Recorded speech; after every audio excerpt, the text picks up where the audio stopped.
Bonjour et bienvenue. Ravi de vous revoir comme chaque année, puisque j'ai la chance d'animer ces journées depuis quelques années. Et pour cette première conférence de la journée, nous allons aborder finalement un sujet dont on parle assez peu, assez rarement, on peut le dire, celui des aspects cognitifs et psychologiques. Alors c'est vrai, on connaît les syndromes, les signes moteurs de la maladie, mais beaucoup moins les symptômes qui sont d'ordre psychologique ou cognitif, comme par exemple les troubles de la concentration ou de la mémoire. Et pourtant, face à ces problèmes, vous allez le voir pendant cette heure et demie pendant laquelle on va rester ensemble, il peut exister des solutions. Alors les solutions, elles vont en particulier vous être indiquées par Thierry Argueta, qui est à mes côtés, qui est psychologue, qui est intervenu dans le service de neurologie de l'hôpital de la Pitié-Salpêtrière, où il a travaillé sur différents aspects liés à cette question et qui existe aujourd'hui en libéral. Alors tout de suite, je vous signale, il a écrit 2 ouvrages que vous trouverez dans l'espace librairie, donc vous l'avez compris, c'est juste l'étage au-dessus. Alors il va me servir un peu de porte-livre. Je vais vous montrer la couverture des 2 ouvrages. Le premier, c'est La maladie de Parkinson au-delà des troubles moteurs. C'est un ouvrage qui est paru en 2013. Et puis un deuxième ouvrage, La maladie de Parkinson au jour le jour. Et c'est une version qui a été enrichie en 2016. Voilà. Donc ces 2 ouvrages de Thierry Argueta, vous pourrez les trouver à la librairie à l'issue de cette conférence. Alors pour la clarté des débats, je pense qu'il est utile de séparer les troubles cognitifs d'un côté et les autres troubles de l'autre côté. Donc on va faire 2 parties et entre chaque partie, comme on le fait habituellement chaque année, vous pourrez poser les questions que vous souhaitez. Peut-être pour bien préciser, je parlais de troubles non moteurs. Alors, quels sont aujourd'hui très rapidement les troubles moteurs? Là, on est aussi au niveau des tremblements, des choses comme ça. Donc effectivement, les troubles moteurs sont bien connus, hein. Donc la lenteur, la rigidité et le tremblement qu'on va avoir dans 25% des cas seulement, hein. Ça, c'est vrai que la maladie de Parkinson, on décrit toujours des personnes plutôt très âgées et qui tremblent. En fait, c'est pas tout à fait ça. Ça, c'est le tremblement essentiel. Et il n'y a que 25% en fait, des Parkinsoniens qui vont trembler au cours de leur maladie. Donc effectivement, donc les signes moteurs sont connus. Mais on va parler d'autre chose aujourd'hui. Voilà, on va parler des signes non moteurs et en particulier des signes cognitifs. Alors peut-être, je dirais presque une définition, si vous le permettez, Thierry Argueta, pour démarrer. Qu'est-ce que l'on entend par troubles cognitifs dans le cadre de la maladie de Parkinson? Ce sont des troubles qui ne sont pas du tout les mêmes que les troubles cognitifs, par exemple, que l'on trouve dans la maladie d'Alzheimer. Absolument. Alors ça fait très très peur. Effectivement, quand on parle de troubles cognitifs, on a l'impression qu'on va être dans le registre des troubles de mémoire. Et en fait, il y a des troubles de mémoire. Il y a des troubles de mémoire, mais qui sont liés à des problèmes d'attention. Donc en aucun cas, en fait, quand on a une maladie de Parkinson, on va avoir une maladie d'Alzheimer, hein. Donc des troubles attentionnels au premier chef. Ça veut dire que si on n'est pas attentif, bien évidemment, on n'arrive pas à faire rentrer l'information. Au contraire de la maladie d'Alzheimer, pour vous expliquer, on est attentif, on rentre l'information, mais elle ne s'imprime pas. Avec la maladie de Parkinson, c'est totalement différent. C'est que je ne suis pas attentif, je ne m'en rends pas compte, j'ai l'impression d'être là, mais je ne suis pas là. Et donc à ce moment-là, l'information ne rentre pas. Est-ce que ces troubles cognitifs sont fréquents dans le cadre de la maladie de Parkinson? Alors, Est-ce qu'ils concernent beaucoup de personnes? oui, oui. Alors, en fait, il concerne beaucoup de personnes. Effectivement, avant, c'était totalement négligé. C'était quelque chose qu'on n'évoquait pas parce que la majorité des cas, bien évidemment, les troubles cognitifs sont très légers. Ils sont très légers. Donc, qu'est-ce qu'on voit d'abord? C'est toujours considéré comme une maladie motrice, hein. Et même dans le cadre de la neurologie, on parle des troubles du mouvement, hein. Donc, on est spécialiste du trouble du mouvement. Donc, on va mettre de côté les troubles cognitifs. Et pourtant, ils concernent, même dans le début de la maladie, hein, même dans le début de la maladie, il peut y avoir ces fameux troubles de l'attention, ces troubles de l'organisation, de la planification, mais on va revenir là-dessus. Donc, vous dites beaucoup de personnes qui sont concernées. Est-ce qu'il y a une typologie, si j'ose dire, des malades concernés par ces troubles cognitifs? Est-ce que, par exemple, ce sont plutôt des malades jeunes, des malades âgés? Eh bien non, eh bien non. C'est vraiment tous les Parkinsoniens qui peuvent avoir des petits troubles cognitifs. Alors effectivement, on sait que chez les personnes peut-être plus âgées, il peut y avoir plus de troubles cognitifs, plus de troubles cognitifs. Mais disons qu'on peut avoir, notamment on parlait tout à l'heure des personnes qui sont encore en activité, parfois c'est justement la cause de problèmes au travail. Problèmes au travail, c'est sûr qu'on est plus lent, c'est sûr qu'on a plus de mal à s'organiser et on peut faire parfois des erreurs justement à cause de ces problèmes d'attention. Vous voyez? Donc effectivement, même jeune, même avec une maladie de Parkinson qui est extrêmement débutante, on peut avoir des petits troubles. Les personnes qui répondent mal à l'évodopa sont aussi un signe de troubles cognitifs. En tout cas, ça les entraîne vers des troubles cognitifs. Pas forcément non plus, pas forcément. Non, non, il n'y a pas de, il n'y a pas il y a pas de lien entre l'évodopa et troubles cognitifs. Voyez. Donc en fait, les troubles cognitifs sont liés au manque de dopamine. Hein. Ils sont liés au manque de dopamine. Par exemple, pour vous expliquer, une autre pathologie qu'on commence à bien connaître, c'est les troubles attentionnels avec ou sans hyperactivité. On en parle chez les enfants. Hein, on en parle chez les enfants. Eh bien, en fait, chez ces enfants qui deviennent des adultes avec des troubles d'ailleurs de l'attention, il y a un problème de manque de dopamine. D'accord ? Donc, on sait très bien que quand il y a un manque de dopamine, il va y avoir des problèmes attentionnels, organisationnels, de planification, qu'on va retrouver dans la maladie de Parkinson parce qu'il va y avoir moins de dopamine. D'accord ? Donc, quand on va prendre les traitements, normalement, les choses s'améliorent. Hein. D'accord ? Alors, l'origine principale de ces troubles cognitifs, vous dites donc, c'est un problème de concentration? Essentiellement, oui. On va parler alors de problèmes exécutifs, en fait, plus au sens large. Hein, au sens large. Donc, ce qu'on peut faire, c'est peut-être trouver la diapo que j'avais faite là-dessus, parce que comme ça, vous allez voir tous les problèmes. Vous voyez ? Donc, les troubles, ce qu'on appelle les troubles des fonctions exécutives. Parce qu'effectivement, on va retrouver l'attention, ça c'est au premier chef, d'accord ? Ça peut être des petits troubles d'attention, ça peut être des gros troubles d'attention. Hein. Mais en fait, c'est ce qu'on appelle les fonctions exécutives. Ça, c'est tout à fait nouveau. Hein, c'est nouveau dans la compréhension du cerveau. Si vous voulez, avant, on n'avait pas la connaissance de ces fameux troubles. Donc, on en trouve dans la maladie de Parkinson, mais comme je vous le disais, on en trouve dans d'autres pathologies, hein, dans d'autres problématiques. Hein. Ce n'est pas du tout réservé à la maladie de Parkinson. Donc, qu'est-ce qu'on va avoir ? On va avoir la lenteur, c'est-à-dire que les fonctions cognitives vont être ralenties. Ça ne veut pas dire qu'on ne peut pas raisonner, ça ne veut pas dire qu'on ne peut pas penser, ça ne veut pas dire qu'on a perdu son intelligence, mais on a un manque de fluidité dans l'utilisation des capacités intellectuelles. On va avoir la fatigabilité. Hein, la fatigabilité, elle est très importante. Pourquoi ? Parce qu'avant, c'était automatique. Hein, et ça, c'est un gros problème de la maladie de Parkinson. C'est bien des problèmes, c'est l'automatisation des choses qui fonctionnent moins bien. Donc, il faut passer en pleine conscience. Il faut être très concentré, très concentré. Alors que justement, on a des problèmes de concentration. Donc ça, c'est très fatigant. Hein, ce que je dis souvent, c'est comme si on marchait sur un fil. C'est-à-dire que vous faites 10 mètres sur un trottoir avec un bel asphalte, vous réfléchissez même pas. Vous marchez normalement sans réfléchir. Si vous marchez sur un fil, vous voyez bien que vous êtes content d'être arrivé au bout des 10 mètres. Hein. Donc ça, c'est un petit peu une image qu'on peut avoir. C'est-à-dire que oui, c'est fatigant la maladie de Parkinson parce que ça demande à être toujours concentré sur le mouvement et sur la réflexion, etc. etc. Donc ça, c'est important ce que vous dites, parce que quelquefois, on a l'image où les gens de l'extérieur, ou les aidants, ou les gens qui sont autour d'une personne qui est atteinte par la maladie de Parkinson peuvent dire « Oh, il est toujours fatigué, il exagère, il se plaint ». C'est normal. C'est normal, d'accord ? Il faut bien penser que le malade de Parkinson fait toujours tout pour être au maximum. Hein, parce qu'effectivement, on peut se dire « Ah ben oui, il ne fait pas grand-chose et il est fatigué ». Mais il ne fait pas grand-chose apparemment, mais son cerveau est obligé de compenser toutes les minutes à partir du réveil jusqu'au coucher, est obligé de compenser. Et pas seulement le mouvement, il est aussi obligé de se concentrer dans les conversations. Donc c'est extrêmement fatigant, extrêmement fatigant. Alors je vais sur votre troisième ligne, parce que vous parlez de problèmes pour s'organiser, pour planifier. Vous dites différemment, c'est comme si c'était un chef d'orchestre qui a du mal à faire jouer ses musiciens. Expliquez un petit peu ce que vous voulez dire par là. Exactement. Alors ça, c'est une image.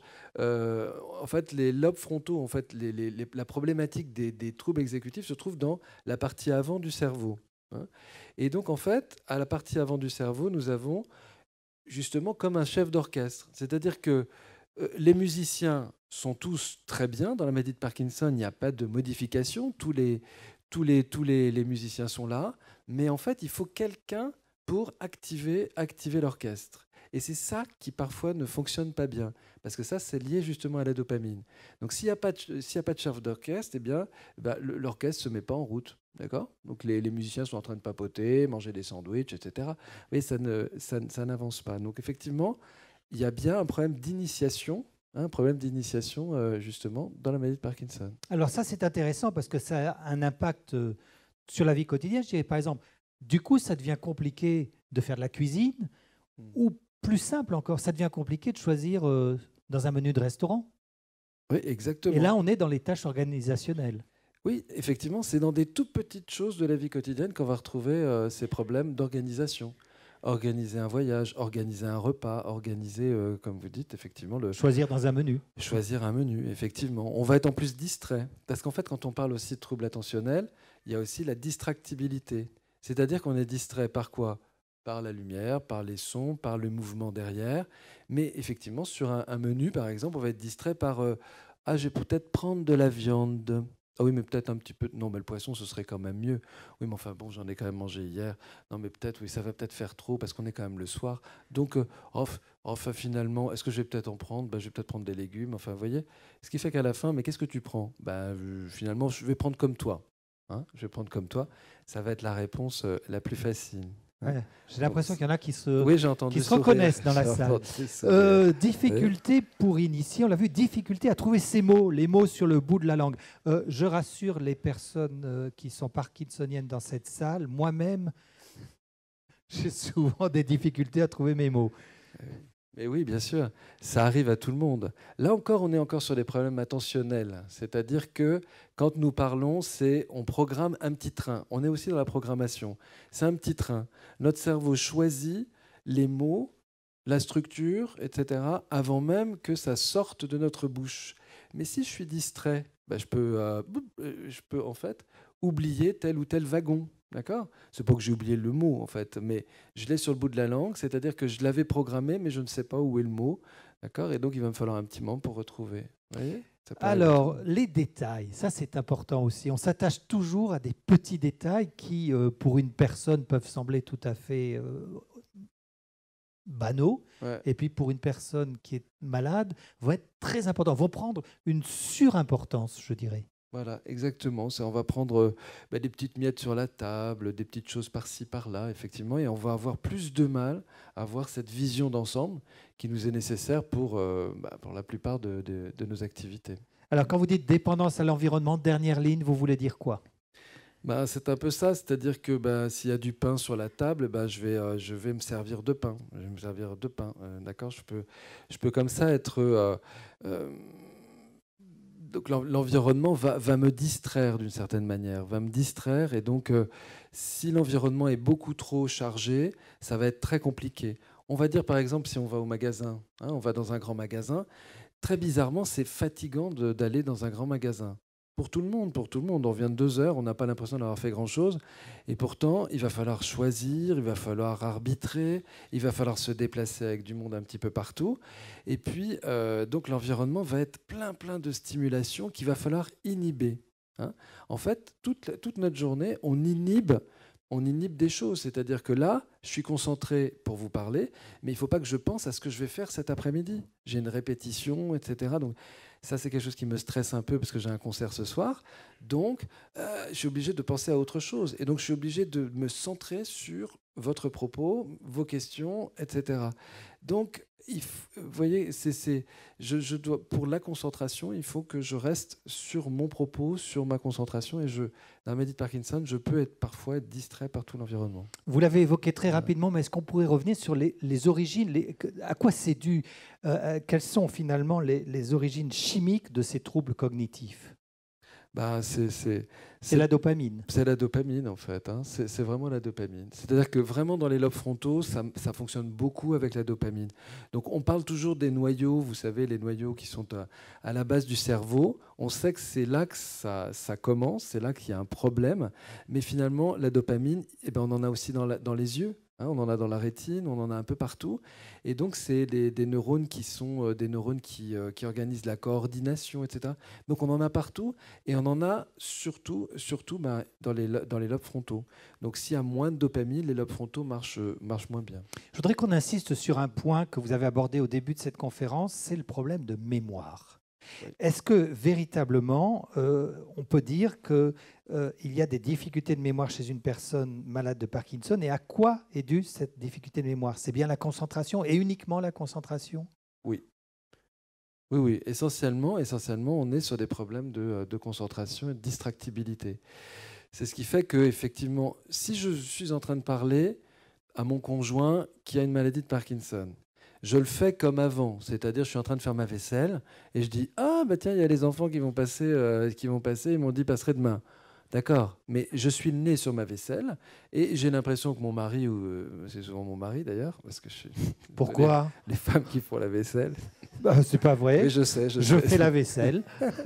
Moi aussi. Il y a la machine. Il y a la machine. Mais vous voyez, c'est des moments dans le couple où on n'est pas obligé de se regarder pour se donner les informations. Quand on a la maladie de Parkinson, eh bien, on a plus de mal avec ça. C'est-à-dire que quand on a quelque chose à dire, quand on est conjoint, eh bien, il faut se mettre devant la personne et lui dire « Tiens, au fait, il y a les enfants qui viennent demain ». Donc ça veut dire que pour le conjoint, ça va lui demander beaucoup d'adaptation aussi. Donc on va demander beaucoup au malade, mais le conjoint aussi doit faire une révolution. C'est-à-dire que quand je parle, si je dis des choses importantes, il faut que je les dise en face. Il faut que je m'assure que la personne est bien en face en train de m'écouter. Ce qui n'est pas toujours facile parce que le fait d'être là et pas là, vous voyez, c'est d'être les yeux un peu dans le vide, je suis là. Oui, tu m'écoutes? Hein, bon, ça, il n'y a pas besoin de Parkinson pour ça, dans les couples. Quand on rentre le soir et qu'on est en train de parler de sa vie professionnelle, tu sais, mon chef, ma collègue. Bon, moi, j'avoue que j'écoute pas toujours ma femme. Mais elle fait comme ça, d'ailleurs. Tu m'écoutes? Oui. Ah bah oui. Ah bah tu parles. Ah bah c'est sûr que... elle est pas maligne, votre femme, parce que la mienne, elle me dit « Qu'est-ce que je viens de te dire ?» Alors, donc, en fait, ça, c'est puissance 10, quoi. Avec la maladie de Parkinson, c'est puissance 10. C'est-à-dire que je suis là, mais je ne suis pas là. Mais si, en plus, je suis en train de regarder ailleurs, quand je suis en train de dire à mon fils, à mon conjoint, une information importante, bien évidemment, ça peut marcher. Le pire, c'est que des fois, ça marche. Et puis, des fois, ça ne marche pas. Mais je te l'ai déjà dit. Mais non, tu ne me l'as pas dit. Ah ben non, il a des problèmes de mémoire. Ben non, il n'a pas de problème de mémoire, c'est que tout simplement, il n'a pas pris l'information au moment où je pensais lui avoir dit. Est-ce que ces troubles de mémoire peuvent être atténués par certains médicaments? Ah, bonne question. Ça, c'est bien compliqué. Ça, c'est vraiment compliqué. C'est-à-dire que c'est sûr que, bien évidemment, le traitement, la lévodopa, tout ce qui est dopaminergique va faire du bien. Ça, c'est évident. Hein. On va parler plutôt de rééducation. On va parler de rééducation avec les orthophonistes notamment, ou les ergothérapeutes, il y en a là, ici, aujourd'hui. Les ergothérapeutes notamment, elles sont tout à fait intéressantes. Elles sont très rares, malheureusement, en fait, d'accès en France. Mais en France, il y a l'orthophoniste. C'est-à-dire que l'orthophoniste ne s'occupe pas uniquement des problèmes de langage. Il s'occupe de la rééducation, ce qu'on appelle les fonctions supérieures. Vous voyez ? Donc, pas seulement dans le Parkinson. Vous avez un accident, vous tombez sur la tête, eh bien, les orthophonistes vont vous aider à récupérer en fait les fonctions cognitives. Donc, il y a des exercices à faire, des exercices pour travailler l'attention qui peuvent être faits avec une orthophoniste, par exemple. Moi, je crois plus en fait à tout ce qui est rééducation plutôt que de traitement. Il n'y a pas de traitement particulier. Parce que, par exemple, quand on parlait des enfants ou des adultes qui ont des troubles attentionnels, les hyperactifs, etc., qu'est-ce qu'on donne? On donne de la dopa. Quand on donne de la ritaline, la fameuse ritaline, en fait, c'est de la dopamine. On leur donne de la dopamine pour améliorer leur trouble de l'attention et franchement, ça les améliore. Donc en fait, c'est plutôt la dopamine. Voilà, vous dites qu'il y a quand même des recherches qui sont menées à l'heure actuelle, en particulier avec une utilisation d'inhibiteurs d'une enzyme qu'on appelle la cholinestérase. Ça, ce sont des recherches à l'heure actuelle. C'est quoi finalement l'idée derrière cette recherche? Alors ça, en fait, ça c'est plutôt, on va dire, ça c'est pour les troubles sévères sur le plan cognitif. Parce qu'effectivement, il y a des formes, parce qu'effectivement, je parle et on rigole, effectivement, des troubles cognitifs qui sont légers et qui vont nous empoisonner dans la vie du quotidien. Malheureusement, il y a quand même, il faut en parler aussi, des troubles sévères, hein, des troubles cognitifs sévères. Et à ce moment-là, on va donner ce type de traitement. Hein. C'est pas à l'état de recherche, ça a déjà montré une efficacité. Donc il y en a 3 molécules. Et donc ça, c'est dans les troubles véritablement sévères de la maladie de Parkinson. C'est-à-dire, pour être clair, quel type d'indication? On parle de démence parkinsonienne, est-ce qu'on peut dire ce mot-là, hein, sans choquer? C'est-à-dire qu'on va avoir des troubles là où on va avoir une certaine confusion mentale. En fait, il peut y avoir de graves troubles cognitifs. Hein. Mais on est plus sur des formes justement de personnes âgées.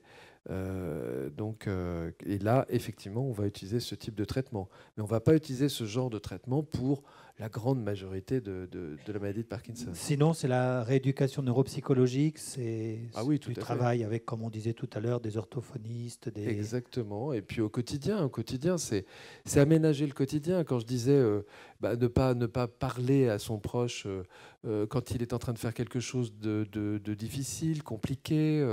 Vous voyez, c'est plus aider au quotidien en fait et adapter en fait la vie du quotidien. Hein. Allez, dans quelques minutes, on va s'intéresser aux symptômes psychologiques, mais on va tout de suite prendre des questions sur les symptômes cognitifs. Toute la partie dont on vient de parler, qui c'est vrai, empoisonne la vie au quotidien, si j'ose dire.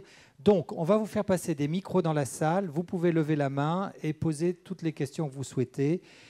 Je vois une main qui se lève, donc on va lui amener le micro. Voilà, là, un. Voilà, allez-y. Posez votre question. On va demander qu'on ouvre les micros salles, les 3 autres micros à chef, je ne sais pas quelle couleur ils correspondent, mais qu'on vous entende. Allez-y. Non, on ne vous entend pas. Non, vous appuyez sur rien du tout. Vous parlez un petit peu fort et vous mettez le micro bien près de votre bouche. Voilà, on vous entend un peu mieux. Allez-y.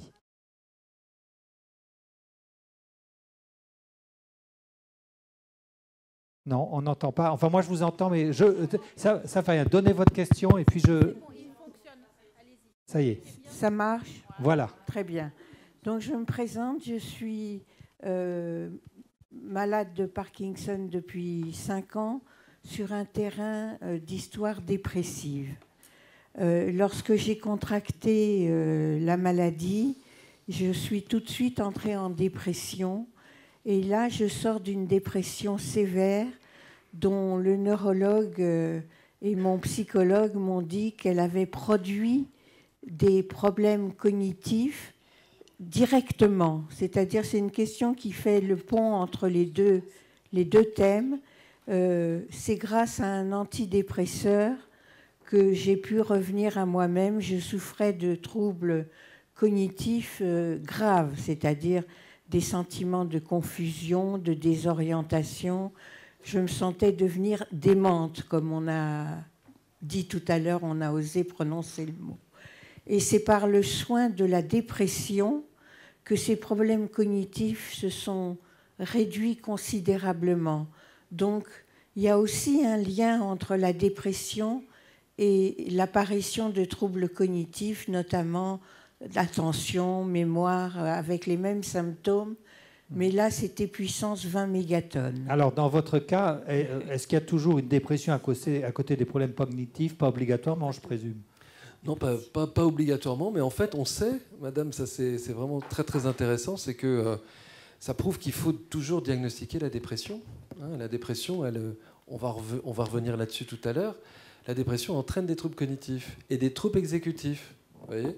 Donc, quand on fait passer des tests, hein, moi j'ai travaillé 20 ans à la Salpêtrière, on fait passer des tests, il y a des protocoles chez des patients déprimés, eh bien on a des troubles cognitifs. C'est ce qui fait que justement on n'arrive plus à bouger, par exemple, dans la dépression. Vous voyez, on n'arrive plus à s'organiser, on n'arrive plus à initier, il n'y a plus de chef d'orchestre. Vous voyez, on a même aller se laver, aller faire des courses, c'est compliqué. Finalement, on retrouve ça un petit peu dans dans la maladie de Parkinson, mais vous voyez, vous le dites très bien, s'il y a de la dépression, ça va majorer les choses de manière spectaculaire, comme vous l'avez dit, et surtout, si vous sentez que vous êtes déprimé ou vous sentez votre proche déprimé, il faut surtout consulter parce qu'il va y avoir, comme vous le dites, une très très belle amélioration. Hein, sous antidépresseur, là, cette fois-ci. Hein. Allez, on va prendre une autre question. Monsieur devant, on va vous amener le micro. Qu'on va vous faire passer de je ne sais pas où, mais il va arriver. Voilà, il arrive.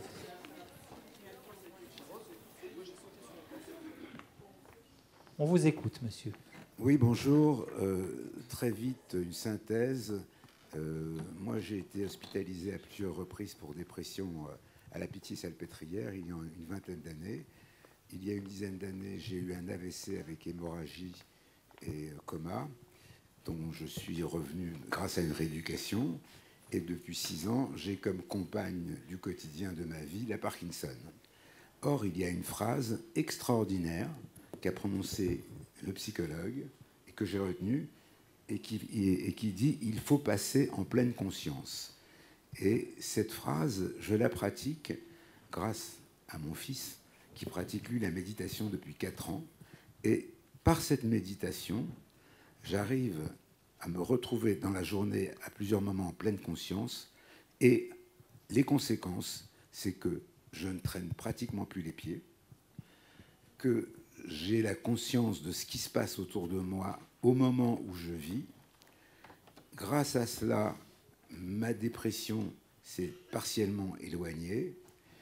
Et petit à petit, parce que je suis encore en activité, malgré mon âge avancé, et puis il faut dire que j'ai quand même 4 enfants, dont les 2 derniers 13 et 8 ans, et il faut faire face aux questions à tous ces enfants. Et je suis étonné encore, je l'ai dit une autre fois, que la méditation, je ne dis pas que ça soit un miracle, mais moi je suis le patient, je ne suis pas médecin, mais c'est sur moi qu'elle a agi, donc j'en vois les conséquences. J'aurais souhaité que cette méditation soit plus diffusée, soit plus pratiquée, et qu'il y ait surtout ce qui manque, ce sont des maîtres, des professeurs pour enseigner l'éducation qui peut considérablement améliorer la vie des Parkinsoniens. Merci. Merci de votre témoignage. Thierry Hergueta, oui, cette pleine conscience qui nous permet de lutter finalement contre un éparpillement de la pensée. Tout à fait. On a mis en place en fait à la Salpêtrière des groupes justement de méditation pleine conscience. En 2 mots, pour ceux qui ne connaissent pas, ça consiste en quoi ? Alors la méditation pleine conscience, c'est ramener en fait sa conscience dans l'instant présent. En fait, c'est muscler son cerveau, en gros, c'est muscler son cerveau à revenir là où on souhaite qu'il est. Et prendre conscience que notre cerveau, notre esprit vagabonde. Hein. Donc la première chose, c'est de voir où est mon esprit, là par exemple, là dans la salle. Là, est-ce que vous êtes tous en train de m'écouter, d'écouter mon propos, ou est-ce que vous êtes en train de penser à autre chose ? Oui, non, oui ou pas. Donc c'est déjà ce premier constat. Puis deuxième constat, c'est faire le choix ou non. Si vous voulez continuer à penser à autre chose, évidemment, chacun est libre. Mais l'idée, c'est ah oui, non, je préfère écouter. Je suis venu là jusqu'à la Villette. C'était pour écouter le propos de la conférence, sinon je serais resté au lit. Donc je ramène mon attention sur ce que nous sommes en train de vivre dans le temps présent. Vous voyez ? Et ça, c'est vrai, monsieur, comme vous le dites, c'est avec cet entraînement et cette pratique, eh bien, à chaque fois que je sens que je suis parti, je peux revenir. Hein, je m'entraîne. Ça ne marche pas à tous les coups, bien évidemment. Comme vous disiez, ce n'est pas un remède miracle. Ne sortez pas de la conférence en disant « hop, je me mets à la méditation, ça va tout régler mes problèmes ». Non. Mais malgré tout, si on améliore de 20, 30, 40% son quotidien en se remettant dans l'instant présent, parce qu'il faut vraiment travailler, comme je disais, l'attention dans la maladie de Parkinson, pourquoi pas ? Ça fait de mal à personne, c'est même très agréable. Donc de pratiquer la méditation pleine conscience. Donc dans le livre, je ne vous demande pas de l'acheter, mais peut-être tout à l'heure vous pourrez regarder. À la fin du livre, il y a l'adresse en fait d'une association. Dans lequel ? Dans celui, je pense que celui que j'ai regardé, c'est au-delà des troubles moteurs. Au-delà des troubles moteurs, et vous aurez le lien vers l'association française, si vous voulez, de méditation. Où là, vous savez que vous avez des gens qui sont accrédités, qui ont fait la formation, etc., et qui ne sont pas des charlatans. Parce que méfiez-vous, évidemment, hein. On peut trouver un peu de tout dans ce registre, hein. D'accord, donc merci pour votre question. Allez, on va prendre une autre question autour des troubles cognitifs avant d'aborder les troubles psychologiques. Allez-y, madame. Il y en a une. Alors, on va prendre la 2, puis ensuite, je reviens vers vous, madame. Bonjour. J'ai 79 Micro, s'il vous plaît. Voilà, c'est bon. Bonjour. Vous m'entendez? Oui, tout à fait. J'ai 79 ans, je viens d'être diagnostiqué parkinsonien. Je me suis très bien reconnu dans les troubles cognitifs qui ont été décrits. Et ma question porte sur J'ai une vie associative jusqu'à maintenant plutôt très active. Les prospectus, enfin les dépliants qui sont donnés ici, disent qu'il faut surtout garder une activité extérieure et en particulier, dit-on, associative. Et pour être honnête, la question que je me pose, moi, actuellement, avec ces troubles cognitifs, je me sens incapable de continuer à assumer les responsabilités que j'ai dans les associations. Voilà. Donc ma question, c'est jusqu'où doit aller l'activité que l'on peut garder et dans quel domaine? Alors, on peut être dans une association, Thierry Arguetta, sans en être le responsable, d'abord. Absolument, absolument. Effectivement, comme on disait tout à l'heure, les problèmes d'organisation, de planification, si effectivement dans l'association on s'occupe des plannings et de l'organisation, et on voit bien que c'est compliqué. Moi je le vois avec des personnes qui sont encore en activité professionnelle, si c'était une grosse partie de leur travail, elles vont se retrouver extrêmement gênées, hein. D'où l'idée d'ailleurs de toujours parler de la maladie, notamment avec le médecin du travail. Passer par le médecin du travail pour le dire. Quand on est effectivement, comme vous, je pense, retraité, au sein d'une association, bien évidemment, quand on est à la planification, c'est compliqué. Il faut peut-être passer la main sur ce genre de position et en changer. Mais l'importance d'avoir cette vie associative, d'avoir cette vie sociale qui va enrichir, c'est capital. C'est capital et fondamental. Il y a encore, vous avez peut-être entendu cette semaine, de nouvelles recherches qui viennent encore à l'appui de ça. Le cerveau recrée, régénère, d'accord? Vous le savez maintenant. Moi, j'apprenais quand à l'université que le cerveau perdait des milliards de neurones tous les jours, etc. Bon, maintenant, c'était finalement stupide parce qu'on sait très bien que les cerveaux, même à la fin de sa vie, ils ne sont pas transformés en mandarine ou en clémentine. Vous voyez, c'est pas du tout. Donc, on ne perd pas et même on régénère. Et maintenant, on sait qu'une activité physique, une activité sociale et une activité qui permette de faire des choses nouvelles, c'est-à-dire sortir de la routine, ça c'est absolument important. Sinon le cerveau n'a pas besoin de régénérer. Vous voyez ? Maintenant, il n'y a plus, par exemple, de grabatarisation. Je vais vous donner cet exemple-là. On n'y a plus de grabataire. Dans le temps, il y avait beaucoup de grabataires. Mais maintenant, on sait qu'il faut verticaliser les gens, il faut marcher, parce qu'on fait de la cellule osseuse en marchant, d'accord, en tapant les fémurs sur le sol. Le cerveau, c'est pareil. Alors, ce n'est pas du sudoku, d'accord? Des fois, on se dit, je vais faire 30 000 sudoku par jour. Non, il faut sortir, faire des choses nouvelles, rencontrer des gens nouveaux, aller au Japon, parce qu'effectivement, là, tout est nouveau, vous voyez. Ouais, on peut méditer en plus. Fatigant. Et on peut méditer dans des jolis jardins. Mais vous voyez que il faut faire des choses nouvelles. Avant, on disait, repose-toi, bouge pas, reste là. Il n'y a rien de pire. Nous sommes faits pour bouger, nous sommes faits pour interagir, et nous sommes faits pour découvrir, faire des choses nouvelles. Et là, le cerveau se pousse. On en parlait tout à l'heure avant le début de la conférence, à 80 ans, on a tous son téléphone portable, on a tous son ordinateur. Je rajouterais quand on en a les moyens. Mais quand on en a les moyens, vous voyez bien que on se fait offrir à 80 ans par les petits-enfants un nouveau téléphone. Allez, on va prendre une autre question. Alors, vous aviez une question devant. Est-ce qu'on peut amener un micro devant? Deuxième rang. Voilà. Merci. La dame, voilà.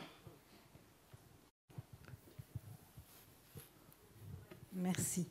Oui, j'avais une question sur les troubles cognitifs sévères, puisque vous nous dites que toute personne atteinte a plus ou moins des troubles cognitifs légers, que c'est essentiellement le manque de dopamine qui cause ces troubles. Donc pour les troubles cognitifs sévères, est-ce que c'est le manque de dopamine plus l'avancée de la maladie? Qu'est-ce qui est à l'origine de la sévérité, je dirais? En fait, vous savez peut-être entendu parler de la maladie à corps de Lewy. D'accord ? Donc des fameux corps de Lewy.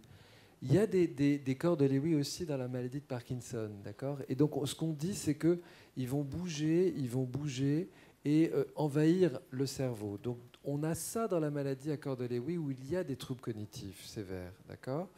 Et on peut avoir ça aussi, un envahissement de ces corps qui vont malheureusement détruire les neurones et qui vont avoir ces effets un peu spectaculaires au niveau des troubles cognitifs. Vous voyez ? Donc ça, c'est ça l'origine de ces troubles sévères. Vous voyez ? Et malheureusement, on n'a pas véritablement de traitement dans ce cadre d'envahissement par ces corps de Lewy dans le cerveau. Voilà, je complète peut-être la question de Madame. Tout trouble cognitif léger ne deviendra pas obligatoirement trouble cognitif sévère. Non, parce que ça n'a pas la même origine. Hein, ça n'a pas la même origine. Hein, absolument. OK. Allez, autre question, peut-être la dernière avant qu'on passe aux troubles psychologiques. Pas de questions rentrées. De toute manière, on aura l'occasion, éventuellement, s'il y en a une qui vous revient en tête pendant qu'on parle des troubles psychologiques, vous la notez sur un... Oui, allez-y. Je rajouterais bien quelque chose. Oui. Juste une chose, c'est que les troubles cognitifs légers entraînent souvent des difficultés au sein du couple ou au sein de la famille. Ça, c'est quelque chose qui n'a pas été abordé. Et je pense que juste de dire 2 mots là-dessus, c'est-à-dire que ça désorganise bien souvent, par exemple, le couple. Dans les couples, il y en a un qui fait la vaisselle et puis l'autre qui fait du bricolage.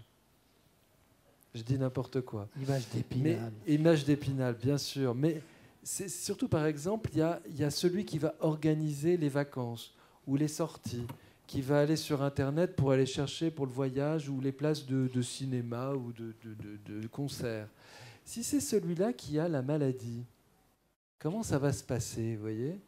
Eh bien, ça va se passer pas très bien. Parce qu'en fait, le couple, finalement, va plus rien faire. Parce que c'était celui qui avait la maladie qui était plutôt le pilote de la vie sociale et de l'organisation, vous voyez ? Et là, ça va poser des problèmes. Parce qu'en fait, l'autre conjoint, des fois, va reprocher à la personne qui s'en occupait de ne pas faire. Hein, on ne sort plus, on s'isole, on ne fait plus rien. Donc, vous voyez qu'il y a des transferts de compétences. Il y a des transferts de compétences qui doivent se faire. Il y avait celui qui s'occupait des papiers, des impôts, des trucs pénibles. Je ne sais pas, il y a des gens qui adorent faire des trucs pénibles, comme s'occuper des factures et des choses comme ça. Mais quand on a la maladie de Parkinson, on est embêté parce qu'on a plus de mal pour ranger, par exemple. Hein. On met un papier là, et puis hop, on est distrait, on va mettre le papier là-bas, on va remettre... Et finalement, avant, il était très rangé, et puis maintenant, il en met partout. D'accord ? Et donc... Ça fait beaucoup d'agacement, beaucoup d'énervement, et des fois, pas beaucoup de bienveillance de la part du conjoint qui n'est pas atteint, parce qu'il doit reprendre des activités qu'il, par définition, il n'aimait pas faire. Il ne comprenait rien. Ah ben les impôts, c'est trop compliqué. Tiens, vas-y, je t'ai mis... Il y a un papier qui vient d'arriver des impôts, je te l'ai mis sur ton bureau. Ben oui, mais je ne comprends pas, il ne paye plus les impôts. Non, c'est parce que, parce qu'il est moins organisé. Et le conjoint, en fait, a du mal, en fait, à se dire... il va falloir que je reprenne les impôts. Alors moi je dis, il peut demander au fils ou à la fille qui aime bien les papiers, parce que souvent, le papa aimait les papiers, on en a un parmi nos enfants qui aime bien faire des papiers. Bon, il va peut-être aider, d'accord, ou le bricolage, un qui bricole, un qui bricole pas. Vous voyez, tout ça, je pense que ça a des répercussions vraiment sur la vie au quotidien, et ça demande là encore au conjoint qui n'est pas malade, vraiment une révolution. Et ça, souvent, ça prend un petit peu de temps à révolutionner. Hein ? Merci pour ces précisions. On va donc aborder maintenant les troubles psychologiques. Et parmi les troubles psychologiques, je pense que celui qui est le plus fréquent, c'est ce qu'on appelle les troubles de l'humeur. Est-ce que vous pouvez nous expliquer comment ça se manifeste, les troubles de l'humeur ? Parce que bon, on en entend parler, mais qu'est-ce que c'est exactement ? Les troubles de l'humeur, ça va être essentiellement la dépression. Hein ? Donc la dépression, c'est ce que disait madame, ou c'est ce que disait d'ailleurs monsieur aussi. C'est-à-dire que la dépression, elle est même d'ailleurs souvent inaugurale de la maladie de Parkinson. Souvent, on est déprimé, ralenti, on n'a pas envie de faire grand-chose. Et en fait, on va d'ailleurs être... si on ne tremble pas, ce qui est la majorité des cas, on ne va pas être diagnostiqué parkinsonien. Donc des fois, ça peut traîner. Mais après, effectivement, on sait que la dépression va se retrouver dans la maladie de Parkinson. Donc ça, c'est vraiment on en a parlé, ça fait des années en fait qu'on fait le lien entre les deux. Alors ça fait le lien entre les deux, pourquoi? Parce qu'une maladie chronique, quelle que soit la maladie chronique, je veux dire, on n'aborde pas ça avec joie et bonne humeur, hein, vous êtes d'accord? Donc n'importe quelle maladie chronique augmente le risque de se déprimer, parce qu'il faut quand même avaler le morceau. Oui, je vais être malade, et oui, je vais être malade jusqu'à la fin de ma vie. C'est pas drôle. Même si la maladie, ça fait partie de la vie. Hein, on part pas, personne ne part en disant au revoir, je m'en vais, au revoir, etc. Youpi, tralala. D'accord? Ça se termine souvent pas très très bien, vous êtes d'accord?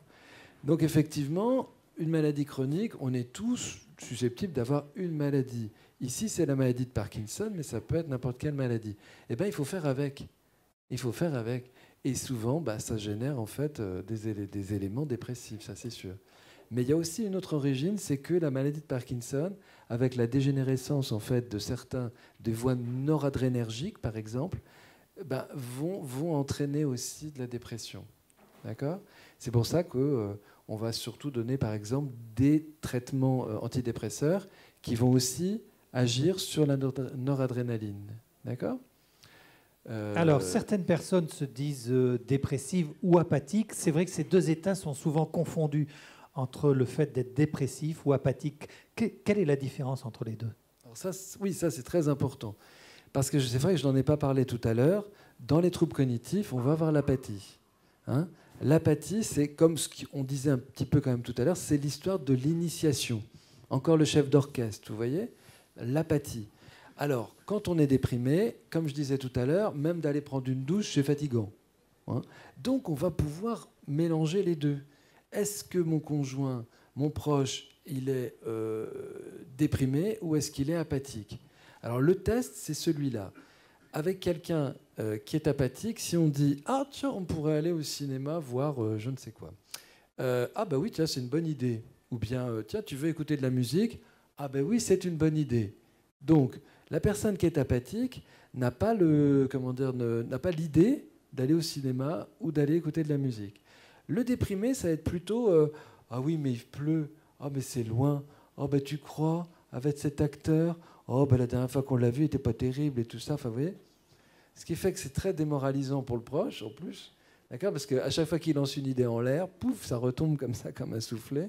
Et c'est vraiment très, très déprimant aussi pour le proche. Donc ça, c'est vraiment la dépression.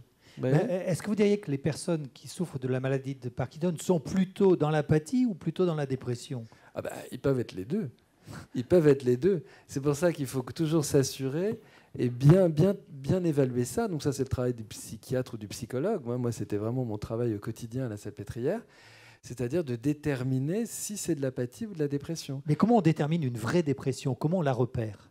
Justement, si si je suis toujours négatif, c'est ça. Toujours négatif, enfin, vous ne voulez rien faire du tout. Alors que dans l'apathie, c'est plus que je me mets pas en route, quoi. C'est-à-dire que mon cerveau ne s'active pas par manque de dopamine. Donc, si le proche est un animateur, alors que ça fatigue les proches, ça, je suis toujours obligé de le pousser, etc. Mais quand on a de l'apathie, ça marche. Alors que la dépression, ça marche pas. C'est plutôt ça. Et à ce moment-là, on peut faire un traitement d'épreuve, voir si un antidépresseur va donc modifier cette espèce de comportement toujours négatif. Oui. Alors, la maladie peut parfois rendre le visage figé, le visage peu expressif, et à ce moment-là, on a le sentiment que la personne malade est triste. Et là, ce que vous dites, attention à ne pas surinterpréter. Ah oui, tout à fait. Parce qu'effectivement, il y a beaucoup de signes qui sont les mêmes dans la maladie de Parkinson. On est ralenti. Quand on est déprimé, on est ralenti. On a le visage figé. Donc, quand on est déprimé, on est figé aussi. Vous voyez. Donc, tous ces signes-là peuvent faire penser effectivement qu'il y a une dépression. Donc, on peut se tromper aussi dans l'autre sens. Hein. Un peu comme je disais tout à l'heure. Enfin, ça, c'est après avec l'apathie. C'est il écoutait de la musique après le repas du midi. Il n'écoute plus de musique. Il doit être déprimé. Non, il est simplement apathique, ou il manque d'initiative. Et si c'est moi qui lui dis « Tiens, tu veux pas écouter de la musique ?» Ah ben oui, c'est une très très bonne idée. Et il reprend et il écoute de la musique. Oui, mais ma question, c'était plutôt pour rassurer les dents. Je voulais dire, c'est pas parce qu'une personne a un visage figé qu'elle est triste. C'est là où je dis il ne faut pas surinterpréter quand on est à l'extérieur. Bien évidemment, bien évidemment. Ouais. Ah, Tout à fait, il ne faut pas surinterpréter. Il y a des moments d'ailleurs dans la journée où effectivement moins de dopamine, il va y avoir plus de visages figés. C'est pour ça qu'il faut aussi, des fois les orthophonistes le font très bien aussi, c'est faire des tas de choses. Alors peut-être il y en a dans la salle qui le font, à faire des grimaces devant la glace, gonfler les joues, rigoler, faire des grimaces, tout ça. Pourquoi ? Parce que tout le visage, ce sont des muscles. Donc si je suis un peu comme ça figé, mon corps est figé, mon visage aussi est figé. C'est des dizaines de muscles de visage. Donc on peut faire aussi la rééducation du visage. Et toujours réfléchir, là aussi en pleine conscience. Là, je viens d'avoir une bonne nouvelle, qu'est-ce que je dois faire ? Sourire. D'accord ? Oui, ça oblige à sourire. Parce que là encore, l'automatisme fonctionne moins bien. Et quand j'entends la bonne nouvelle, eh bien, mon visage ne s'allume pas comme ça et donc va montrer un contentement. Non ? Tu es content ? Oui, je suis content. Mais je suis obligé de me forcer un petit peu. Vous voyez ? Mais ça demande encore de la concentration, ça. Alors, un autre aspect de la maladie, l'anxiété. Est-ce qu'on sait à quoi est due cette anxiété ? Et est-ce que vous pouvez nous expliquer un petit peu comment ça se traduit dans la vie quotidienne ? Alors, là, il ne m'écoute plus. Vous voyez, il a l'attention qui est partie ailleurs, voilà. parce qu'il lit son PowerPoint. C'est les écrans. Vous savez, je suis addict aux écrans, comme tout le monde. L'anxiété, je disais. À quoi est due l'anxiété et comment ça se traduit dans la vie quotidienne pour une personne qui est atteinte par la maladie ? Alors, l'anxiété, très intéressant, c'est que pendant des années, on enseignait toujours dépression, Parkinson. Or, en fait, ce qu'on voit beaucoup plus et ce qui gêne peut-être plus au quotidien, c'est la fameuse anxiété. Vous n'étiez pas anxieux avant, eh bien, avec Parkinson, vous devenez anxieux. Vous étiez anxieux avant, alors là, vous devenez super anxieux. J'imagine qu'un certain nombre d'entre vous, vous êtes arrivé à 8 heures pour une conférence qui commençait à 10h15. Levez la main, ceux qui sont arrivés à, disons 9 heures. Il y en a une, deux, trois, quatre, 5. Il y en a. Et ceux qui n'osent pas lever la main. Qui ne veulent pas se montrer. Non, mais vous voyez, c'est oh là là là là là là là là là là là, vous voyez, c'est hop, hop, hop, hop, hop, et voilà. Et ça, vous vous reconnaissez bien. J'ai senti, vous avez senti la même chose, ça marche bien. Pourquoi ? Parce que l'anxiété, elle est majorée. Est-ce que c'est la maladie de Parkinson ou est-ce que ce sont les traitements ? Parce que la dopamine va augmenter la vigilance. C'est comme un dopant. Alors, c'est bien pour les muscles, c'est bien pour le moteur. D'accord ? Quand je prends ma dopamine, j'arrive à me relever. Voilà, je me sens plus fluide, etc. C'est très bien. Mais le problème, c'est que la dopamine, elle va partout. Donc, ça va augmenter la dopamine aussi dans le cerveau. Et comme je n'en manquais pas, comme j'étais anxieux, ça m'augmente encore un peu plus, vous voyez ? Alors, c'est pas mal parce que je suis mieux comme ça avec mon corps. Mais dans ma tête, je suis super anxieux. Je deviens super anxieux. Donc l'anxiété, elle est majorée dans la maladie de Parkinson. Et au quotidien, ça peut être un petit peu casse-pied. Alors justement, vous dites au quotidien, moi je parle d'une autre anxiété, c'est peut-être une anxiété sociale, du fait de l'image que l'on peut renvoyer de soi. Quelquefois, on dit, finalement, mon corps tel qu'il est à l'heure actuelle me renvoie une mauvaise image de ce que je suis, avec un vrai risque de repli sur soi, là, pour le coup. Tout à fait. Ça, c'est vrai. Quand je faisais un peu le clown avec cette histoire d'anxiété comme ça, moi j'appelle ça le syndrome du chien de prairie. D'accord ? Je suis super vigilant tout le temps. Qu'est-ce qui se passe ? Oh là là là là. Là, il y a effectivement des anxiétés qui sont plus focalisées. Et notamment, on a une augmentation de cette anxiété sociale. Sur l'image que l'on donne. Mais oui, sur le jugement des autres, sur le regard posé sur soi, parce que c'est une maladie qui se voit. Alors, il y a des gens qui souffrent de handicap caché ou de maladies cachées, mais la maladie de Parkinson, ça se voit. Donc là, on se voit comme ça. Moi, j'ai quelqu'un qui est professeur et donc qui se retrouve avec un micro. Il va se retrouver à faire des conférences. Il n'a pas du tout perdu sa capacité à faire de très belles conférences. Mais quand il arrive devant du public, tout à l'heure, on est arrivé, Bruno, on était très anxieux. Très. Oui. On avait très peur, on s'est dit, un public comme ça, on avait un peu d'appréhension, qu'on sait très bien gérer parce qu'on a l'habitude. Donc on gère cette appréhension.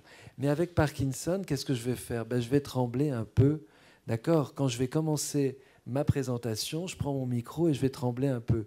Et ben, je vais avoir la bouche sèche. Je vais avoir la bouche sèche, exactement. Et là, je vais me focaliser. Plutôt que de ne pas y penser et de me centrer sur vous et mon propos, sur mon PowerPoint, eh bien, je vais me centrer sur mon tremblement. Tout le monde voit mon tremblement. Hein? Et là, ça va augmenter mon anxiété. OK ? Et la prochaine fois, peut-être que quand Bruno va me proposer de venir à la journée mondiale du Parkinson, je dirai, je ne viendrai pas. Parce que je n'ai pas envie que vous voyiez que moi, j'ai une maladie de Parkinson aussi. D'accord ? Donc ça, vous le savez, ça, c'est aller chercher la monnaie, vous savez, dans le porte-monnaie, à la caisse, quand je vais faire mes courses. Évidemment, tout le monde me regarde. La caissière peut s'agacer de ma lenteur à sortir mes petites pièces. Et là, effectivement, je me retrouve avec cette anxiété, justement cette anxiété sociale. Et plus je suis anxieux, moins je vais y arriver. Et plus j'ai mon conjoint derrière qui me dit dépêche-toi, tu vois bien qu'il y a du monde derrière. Hein, vous vous reconnaissez peut-être.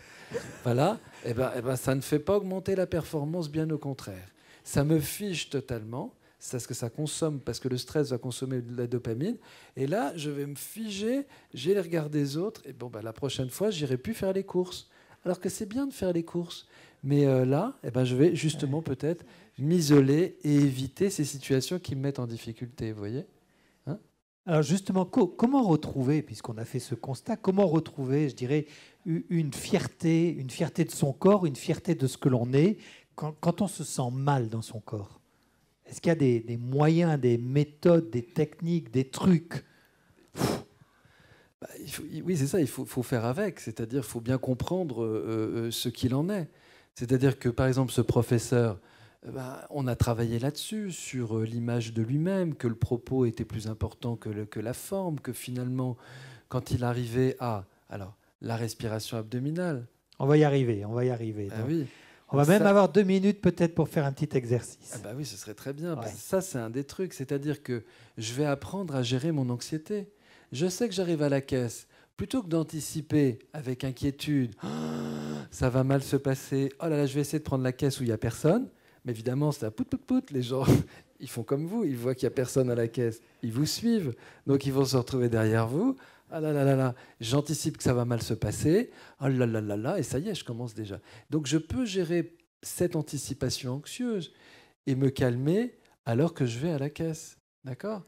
Donc tout ça, c'est travailler sur les pensées anxieuses, travailler sur les émotions, se rassurer. Et alors, ok, moi je mets plus de temps que les autres. Il y a des gens qui sont peut-être des champions du passage à la caisse. Moi, je suis devenu plus lent, c'est vrai, mais j'ai le droit d'aller faire les courses comme tout le monde, d'accord ? Et puis, il y a le corps aussi. Qu'est-ce que je peux faire pour calmer mon corps ? Et on verra ça tout à l'heure. Alors, est-ce que l'anxiété latente peut aller jusqu'à, je dirais, de l'angoisse, presque des crises de panique ? Alors oui. Qui est concerné par ces attaques de panique ? 1, 2, 3, oui, donc 3, 4, vous voyez ? Oui, il y en a d'autres encore. 4, oui. 5, vous voyez, c'est... Donc l'anxiété peut se transformer en attaque de panique. C'est toujours la même chose, c'est toujours de l'anxiété, mais ça va arriver comme un geyser. Bzzzt, et ça arrive quand ? Ça arrive quand ? Eh ben, ça arrive en fait en fin de dose, bien souvent. Hein, on appelle ça les... non, c'est autre chose. On parle des dyskinésies. Mais donc ça passe en fin de dose. C'est-à-dire pourquoi ? J'ai pris mon traitement. D'accord ? À la fin de la dose, eh ben, je suis en baisse de dopamine. Quand je suis en baisse de dopamine, c'est là que va monter l'attaque de panique. Et à chaque fin de dose, ou presque, je suis susceptible d'avoir ces attaques de panique. Donc ça, c'est des manifestations très importantes. J'ai l'impression que je ne peux plus respirer, j'ai l'impression que mon cœur va s'arrêter, je peux avoir des douleurs, etc. J'ai une impression que je vais peut-être mourir, que je ne vais pas y arriver. Vous voyez ? Et pourtant, c'est toujours très compliqué à gérer pour les proches, parce que, comme c'est toujours la même chose, on ne comprend pas quand on est proche que, à chaque fin de dose, ou presque, des fois, on me dit c'est plutôt celle de 5 heures de l'après-midi. Pourquoi 5 heures d'après-midi ? Parce qu'il y a aussi cette angoisse, en fait, vous savez, vespérale, ça s'appelle l'angoisse vespérale, qu'on a chez les bébés et qu'on a chez les personnes âgées. Bon, vers 5-6 heures du soir, on est plus anxieux. C'est là où la température du corps est la plus importante. Enfin bon, je vous épargne les détails, mais c'est un moment qui est sans doute plus anxiogène. Hein ? Eh bien, là, à ce moment-là, cette prise-là va être particulièrement difficile. Donc, comment on va gérer ça ? Alors justement, Oui. alors 2 questions. Est-ce qu'il y a des médicaments pour gérer l'angoisse? Alors oui. Hein, oui. Alors qu'est-ce qu'on va prendre? On va prendre des antidépresseurs. Très étonnamment, mais c'est les antidépresseurs sérotoninergiques, hein, où il y a de la sérotonine. Donc on va pouvoir traiter en fond, en fait, l'anxiété. Hein, ce n'est pas des médicaments qu'on va prendre. Souvent, on prend du Lexomil. Voilà. Je ne sais pas, il y en a peut-être certains ici, on rajoute du Lexomil à pratiquement chaque fin de dose, quoi. Donc, ce qui fait que ça fait, en plus, ça augmente les pics. Parce qu'avec le Lexomil, vous allez vous sentir plus apaisé. Et puis, en fin de dose du Lexomil, eh ben, ça va remonter. Donc ça, c'est vraiment bon. Je ne dis pas qu'il faut absolument pas, parce que dans certains cas, il faut en plus peut-être ce genre de médicaments, les fameuses benzodiazépines, auxquelles on devient accro. D'accord? Justement parce que ça fait ça. Ça fait des montagnes russes. Donc il faut préférer plutôt un traitement de fond et prendre un sérotoninergique, des antidépresseurs, vous voyez, type venlafaxine, Effexor, Deroxate, etc. Alors, contre l'angoisse, l'anxiété, technique non médicamenteuse, oui, ne se froncez pas les sourcils. Allez, un petit peu de respiration abdominale. Donc la respiration ça se passe comment? Eh ben, ça se passe très bien. Ça se passe très bien. Donc on va le faire ensemble, parce que ça, on devrait même l'apprendre aux enfants à l'école. Hein, on devrait apprendre ça à l'école. Donc qu'est-ce qu'on va faire? Donc ce que je disais, il y a décroise les jambes. Il y a les pensées, il y a les émotions et il y a le corps. Donc là, c'est vraiment sur le corps. Donc ce que je fais, on va faire la position du Mexicain. C'est quoi? Quand on va au Mexique après le déjeuner, tous les Mexicains se mettent dans cette position-là. Je ne sais pas si tout le monde me voit. Alors, je vous dis, les jambes étendues devant soi, croisées, les jambes droites croisées, un peu comme quand, si on allait démarrer la sieste, quoi. Exactement. C'est tranquille. Hein, mais oui, parce que pourquoi se mettre dans une position comme ça? C'est une position de détente. La position de vigilance, justement, c'est la position inverse. Je me mets comme ça, je suis prêt à partir. Ah oui, d'accord, je suis comme ça. Ça, c'est le chien de prairie, vous voyez? C'est pour tous les anxieux dans la salle. Ils se mettent toujours comme ça. Ils ne s'assoient pas au fond du siège, ils se mettent devant. Pourquoi? Parce qu'on est prêt à partir si jamais il se passait quelque chose. Je dis toujours, mais attendez, allez dans le fond. Ben, d'accord, installez-vous. Ah non, non, non, non, tout de suite on ramène les papates comme ça. Hop, hop, hop, et on se redresse. Non, mais remettez-vous. Bon, allez, je me mets à la mexicaine. Donc, les jambes tendues. À la mexicaine. Alors, les jambes tendues, comme ça, d'accord, tranquille. Est-ce que je suis détendu? Mon front est détendu, mes joues, mes mâchoires, mes épaules. Est-ce que mon thorax, mon ventre est détendu, hein? Et puis, mes jambes sont détendues. Oui ou non? Si c'est non, vous essayez de détendre l'ensemble. Mais j'en vois plein qui ne sont pas en position de Mexicain. D'accord? Hein? Ah, c'est à cause pas des beaucoup de sièges. place, là. Ouais. Nous, on peut la jouer, mais pas eux. Le premier rang, Voilà. ouais. Quand on respire, en fait, on a des poumons. Vous savez qu'on respire avec les poumons. Les poumons, c'est des organes un peu flasques qui nécessitent une pompe. Qu'est-ce qu'on utilise, nous, les mammifères? On utilise la cage thoracique. On a des côtes et des élastiques entre les deux. Et donc, en fait, ça fait une pompe qui fait marcher nos poumons. Donc ça, c'est tous les mammifères, les vaches, les souris, tout le monde a la même chose. Quand on commence à être anxieux, qu'est-ce qu'on fait? On respire d'en haut. D'accord? Là, j'exagère. Souvent, ça ne se voit pas. Mais quand vous êtes anxieux, quand je suis anxieux, je commence à hyperventiler. Et j'ai l'impression d'ailleurs que la cage thoracique est coincée. Elle ne sert plus à rien. Et donc, c'est pour ça qu'on dit, mais respire, respire. D'accord? Mais quand on dit respire à quelqu'un, respire à quelqu'un, en fait, on lui dit respire avec le ventre, l'abdomen. D'accord? Donc, ça va être le ventre qui va faire l'effet de pompe. Et ce qui est très bien, c'est que quand on dort, en fait, on passe en respiration abdominale de manière automatique. Donc, pourquoi? Parce que quand on dort, on n'a pas besoin d'accélérer sa respiration. Donc, on passe en respiration abdominale. Donc, on va le faire ensemble. Bruno, vous êtes prêt? Je suis déjà en train de respirer en abdominal. Moi. Très bien. Donc, en fait, vous avez des abdominaux, plus ou moins, mais on en a tous.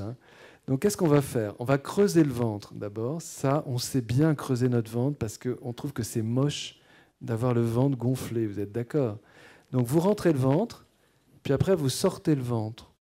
Vous rentrez le ventre et vous sortez le ventre avec les abdominaux. D'accord? Vous y arrivez? Et puis après, qu'est-ce qu'on va faire? On va respirer. Donc je vais respirer par le nez.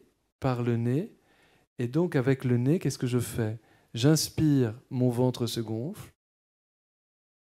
Et j'expire, mon ventre se dégonfle. Alors évidemment, comme je suis avec le micro, d'accord, Bruno le fait très bien, on met les mains sur le ventre pour bien sentir son ventre en fait se gonfler, respiration après respiration. Ce que je vous propose, on va faire ça les yeux fermés. Les yeux fermés.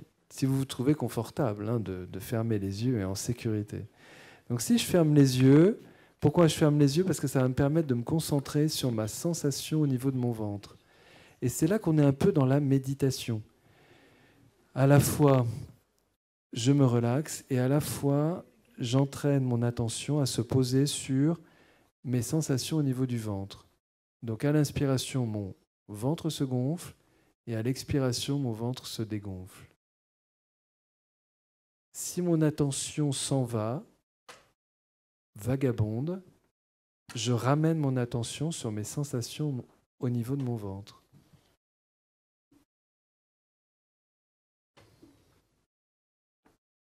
Observez les sensations au niveau du bas du dos, peut-être, au niveau des jambes. Observez votre attention. Est-ce que vous avez l'impression que votre attention est sur votre ventre, les sensations? Ou bien est-ce que vous observez que vous avez du mal à centrer votre attention sur vos sensations?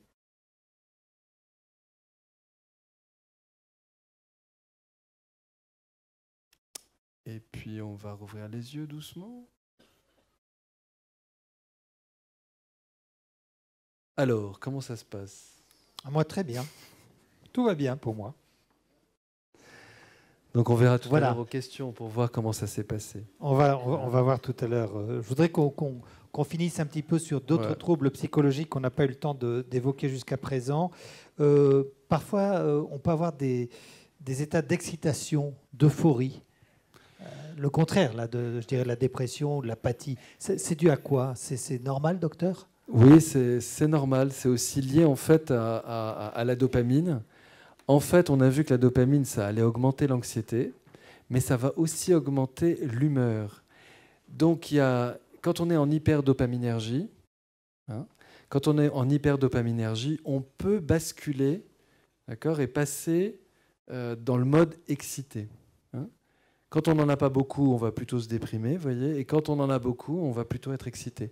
On va parler d'état maniaque ou hypomaniaque. Donc parfois, surtout les gens qui sont, moi je les appelle les monsieur et madame plus. Vous vous souvenez de cette publicité Balzen? Je ne sais pas si ça vous rappelle quelque chose.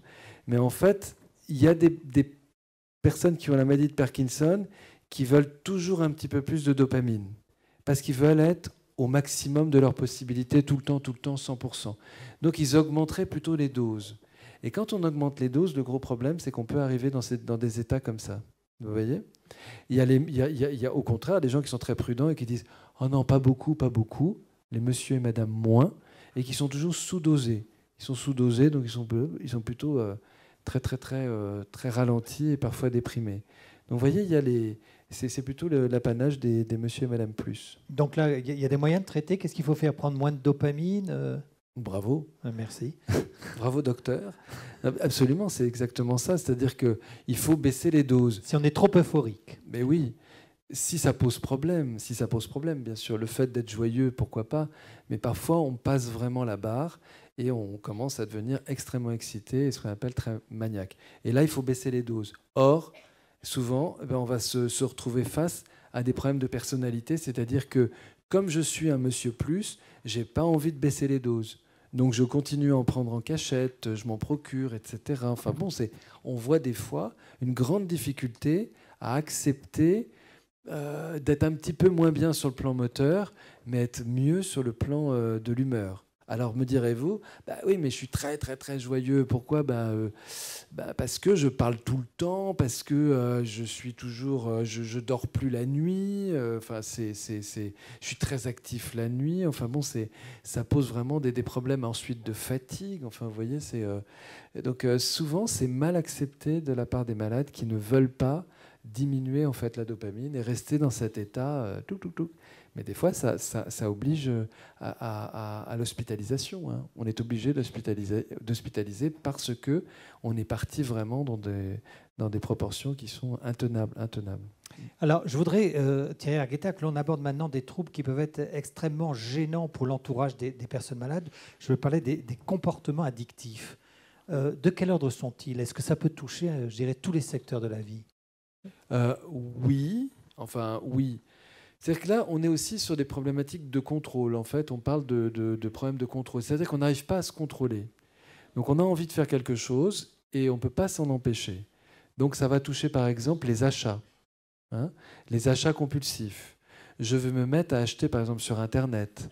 Ou pas sur Internet. Je vais pouvoir faire des dépenses qui sont trop importantes. Ça, c'est la conséquence. C'est-à-dire que je ne peux pas m'en empêcher. Vous voyez ? C'est pour ça qu'on va parler d'addiction. Et ça aussi, c'est le système de récompense qui est lié à la dopamine. Toujours la dopamine, vous voyez ? Donc, quand on va augmenter la dopamine, on va être plus à risque à avoir ce genre de comportement. Donc, ça peut être ça, mais ça peut être l'accumulation, par exemple. Des gens qui vont commencer à accumuler des choses. Moi, j'avais un patient qui allait faire... à l'époque, il y avait, vous savez, des bennes dans Paris, régulièrement tous les mois. Et donc, on pouvait aller mettre ces encombrants, d'une certaine manière. Eh bien, il faisait le tour des bennes, et donc pour récupérer les choses. Et donc, ça faisait que chez lui, il n'y avait plus de place, tellement il ne pouvait pas s'empêcher d'en rajouter. Vous voyez ? Ça va être les jeux aussi.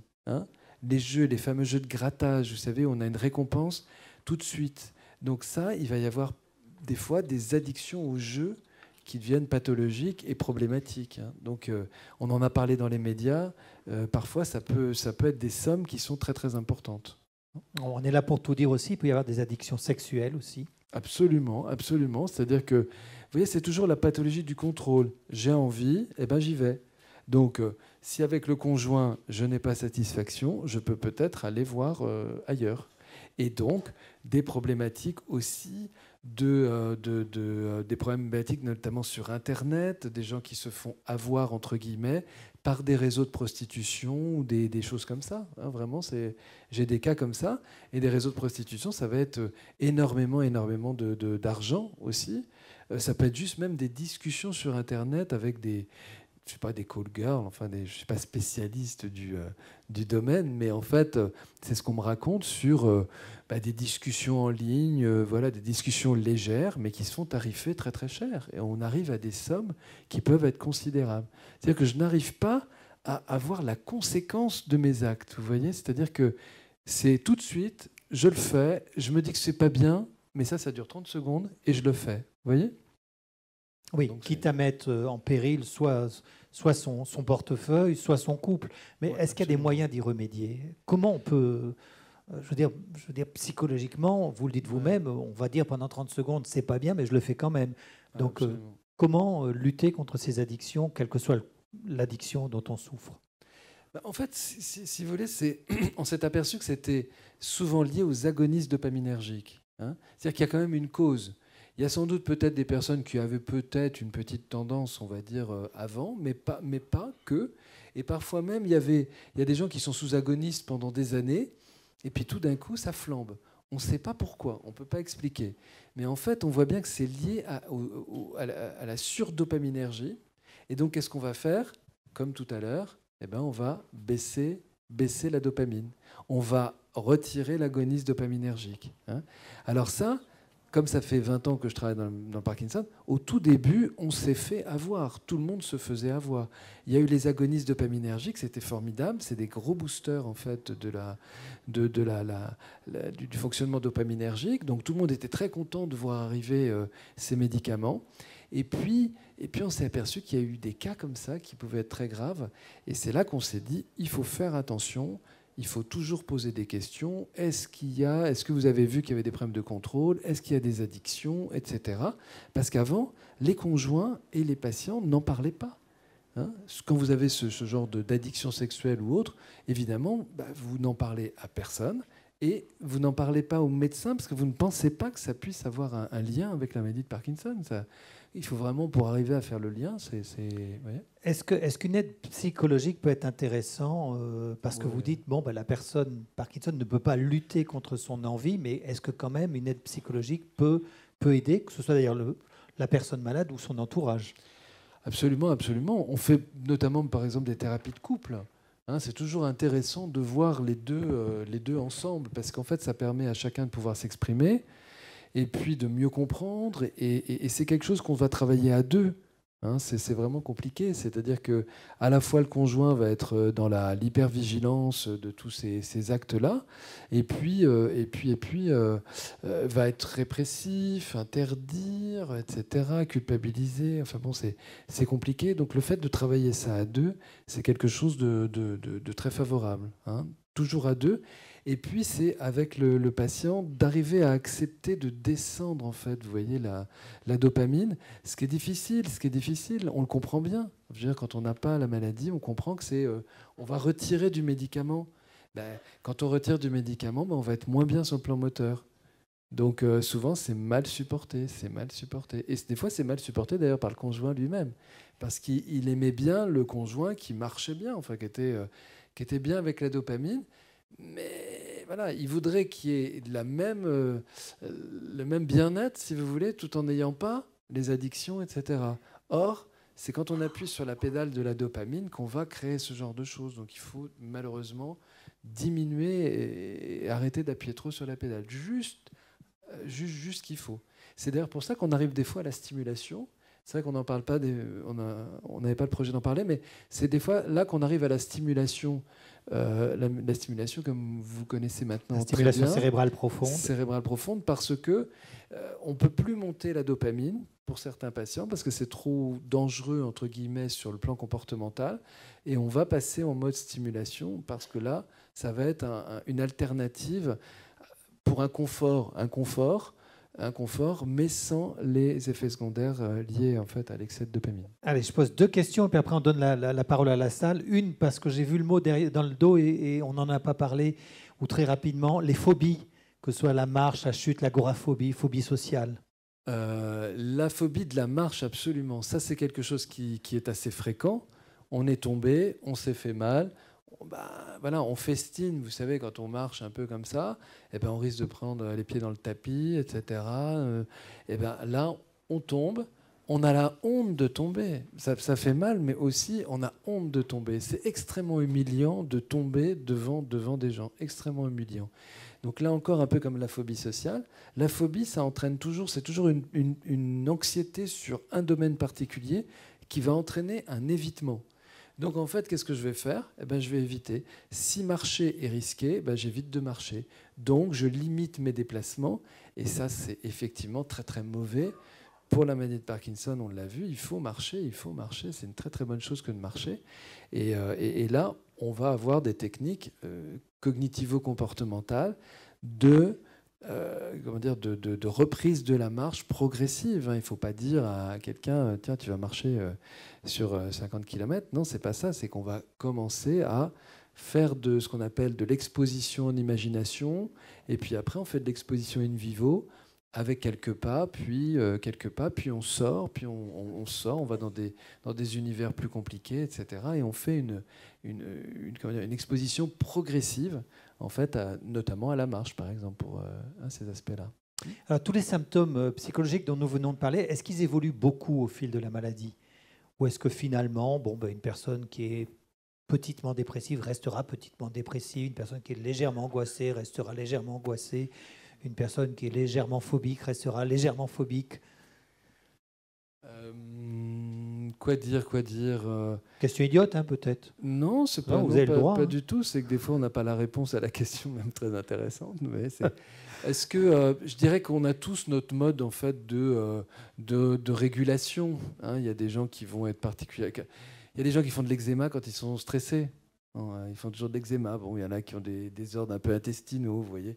Donc, les anxieux vont toujours aller sur un mode anxieux. Est-ce que ça va s'augmenter ? Pas forcément, non. Mais quand il y a des problèmes, ce sera toujours sur un mode anxieux. Et s'il y a des problèmes, ça pourrait être toujours sur un mode dépressif, vous voyez, ou addictif. Vous voyez, c'est chacun son mode de fonctionnement, je dirais. Ouais. Alors la dernière des dernières, c'est promis. Quand la maladie avance, on peut arriver à un état qui est relativement fluctuant. Comment bien, je dirais, manager ces moments qui sont un petit peu difficiles psychologiquement? Très difficile, même. Je dirais c'est même très difficile parce que au début de la maladie, effectivement, on va être bien couvert avec 3 prises par jour. Puis petit à petit, effectivement, ça fait des vaguelettes, quoi. Au début, ça permet en fait la dopamine qu'on va prendre, la lévodopa, va tenir sur la durée. Et à un moment donné, ça peut faire des petits creux, quoi. Puis les creux peuvent en fait se creuser. Donc il va falloir augmenter les doses, etc., augmenter les prises. Donc tout ça, c'est psychologiquement difficile parce qu'il va falloir s'adapter, adapter et changer en fait de mode de vie. Donc ça, c'est l'accompagnement psychologique. C'est vrai qu'on ne l'a pas dit, mais l'accompagnement psychologique, pour moi, est nécessaire, comme dans toute maladie chronique, sûrement. Mais la maladie de Parkinson a véritablement, parce qu'elle a des enjeux aussi sur l'anxiété, sur l'addiction, sur les rapports de couple. Je pense que ça, c'est important qu'il y ait une prise en charge psychologique. Alors, l'accompagnement psychologique, moi, par exemple, comme je le fais, ça peut être 1 fois par mois, 1 fois tous les 3 mois, voire des fois, c'était couplé avec le rendez-vous avec le neurologue 1 fois tous les 6 mois. Des fois, il n'y a pas besoin de plus. Il peut y avoir un moment de crise ou s'il y a un problème d'addiction à un moment donné, ou une dépression, ou un problème particulier d'attaque de panique. Bon, là, on va traiter les choses de manière plus précise. Après, il peut y avoir comme un accompagnement, comme le neurologue qui est vu régulièrement. Alors, est-ce qu'il y a eu des choses à adapter? On va adapter les doses de traitement pour le neurologue. Et puis pour nous, est-ce qu'il y a eu des problèmes nouveaux qui sont apparus? Oui, des nouveaux problèmes, donc parlons-en. Donc, je pense que l'accompagnement psychologique, et je crois que France Parkinson va monter un peu en possibilité d'aide sur le plan psychologique, parce que c'est un problème aussi dont il faut parler quand on parle des problèmes psychologiques, c'est que c'est pas remboursé. En fait, les psychologues en fait, ne sont pas remboursés.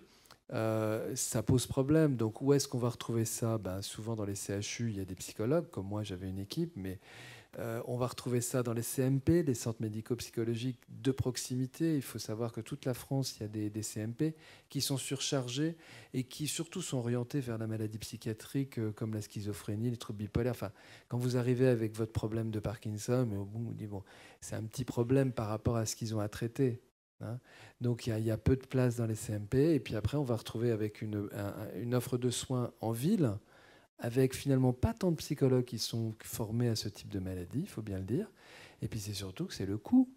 Hein, c'est le coût. Après, c'est l'accès aussi aux cabinets qui sont parfois pas accessibles. Enfin bon, c'est toute une problématique. Et donc, je pense, oui, l'association France Parkinson peut aussi proposer peut-être des choses. Parce que pour moi, l'accompagnement, il est nécessaire. Avoir ce type de maladie, il y a l'aspect organique, il y a l'aspect le somatique, il y a l'aspect rééducation, mais bien sûr qu'il y a le problème psychologique. Pourquoi ce ne serait pas remboursé? Je ne comprends pas pourquoi ce n'est pas remboursé. Si vous avez les jambes lourdes, c'est remboursé. Là, on est en train de parler de l'homéopathie, pour se battre pour continuer le remboursement. Pourquoi pas? Mais pourquoi les séances de psychothérapie ne sont pas remboursées? Ça, je trouve ça extrêmement dommage, extrêmement dommage. Et des associations comme France Parkinson peuvent justement aller vers les pouvoirs publics en disant pourquoi on n'aurait pas le droit à des soutiens psychologiques remboursés. Allez, on va prendre des questions dans la salle. Mon moment est venu pour ceux qui souhaitent en poser. Madame, alors, on va commencer par la question 1 et puis ensuite on viendra vers vous. Allez-y. Je voulais dire... Mettez votre micro bien près de votre bouche. On n'a pas parlé du traitement lorsque la Parkinson a été découverte, je ne sais pas moi, il y a 2 ans moi que je l'ai. Et on n'a pas parlé du traitement qu'on peut donner dans ce cas-là au début. Parce que j'en ai eu un qui ne m'a pas convenu, c'est le monsieur en a parlé. Voilà, alors vous savez, je dis toujours, on ne peut pas répondre, on ne peut pas faire une consultation. Non, mais est-ce que il paraît qu'il n'y en a qu'une qui existe. Qu'un traitement? Un traitement, c'est Alzimètre. Azilette. Non, bien sûr que non. Il existe plein de possibilités. Alors peut-être qu'il y a le choix de votre neurologue, c'est de commencer par de l'Azilect, pourquoi pas. Enfin, c'est un médicament comme un autre qui fait partie de l'arsenal. On a la chance, avec la maladie de Parkinson, d'avoir beaucoup de médicaments par rapport aux autres maladies neurologiques. Je vous assure que c'est quand même la maladie où il y a beaucoup de médicaments. Il y a en plus tout ce qui est la kiné, plus la stimulation profonde. Il y a quand même beaucoup de choses donc, qui peut être proposé.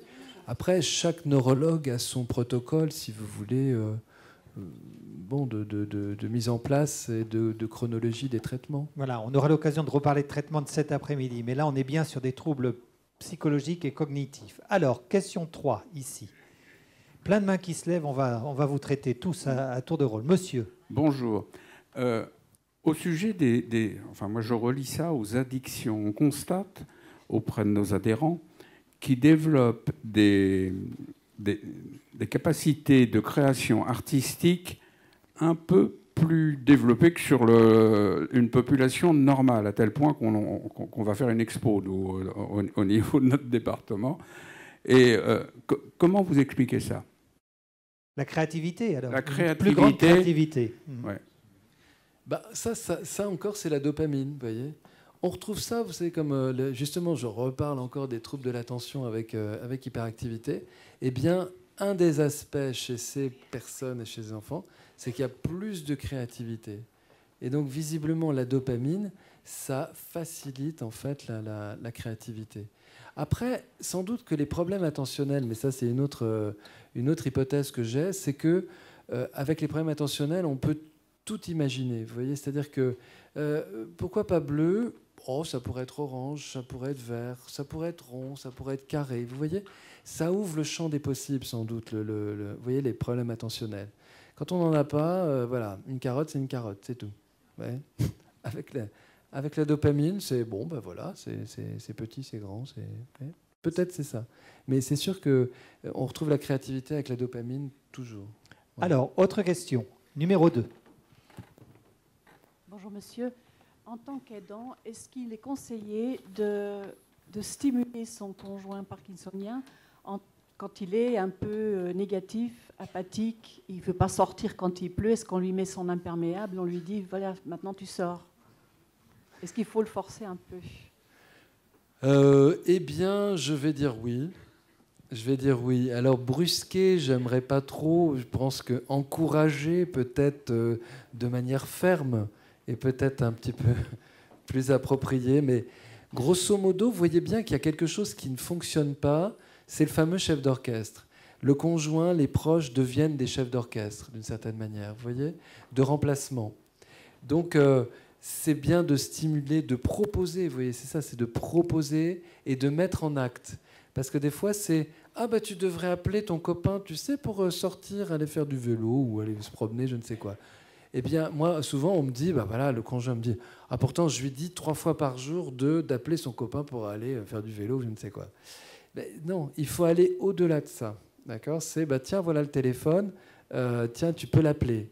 Évidemment, s'il n'y a absolument pas envie d'appeler, la question peut-être ne se pose pas, mais c'est, vous voyez, il faut aller au-delà, parce qu'après, il y a l'initiation, mais il y a aussi la mise en action.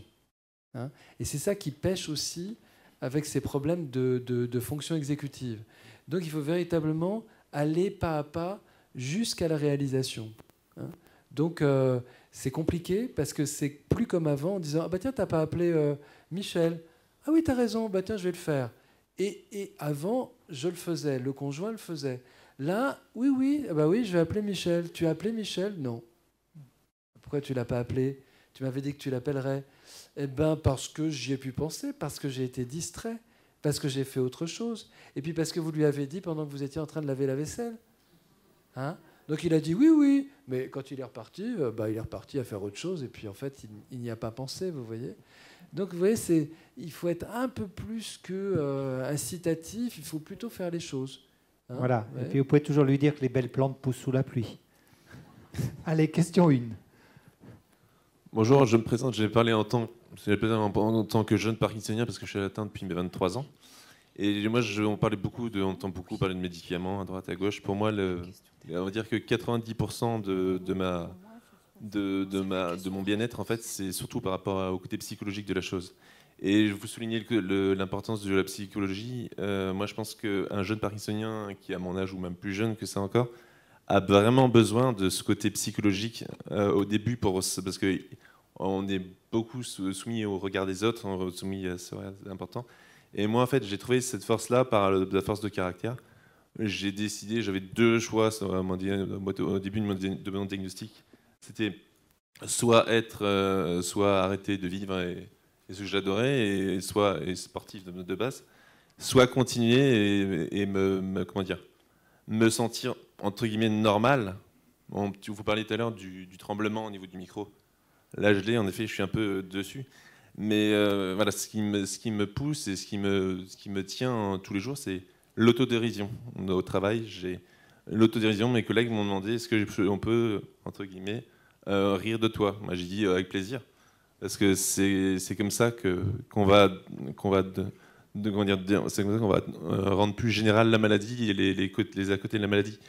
Et pour moi, le gros problème qu'on a, justement, c'est par rapport à l'information sur la maladie des gens autour de nous.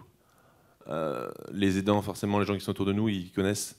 Et par contre, la grande majorité des gens, quand j'en parle, c'est pour ça que je parle du côté psychologique de la chose, ne sont pas au courant de cette maladie et vous regardent un peu, des fois, bizarre. Moi, je suis dans le milieu du commerce et j'ai des clients autour de moi pratiquement tout le temps. Et j'en viens à en jouer avec cet humour-là.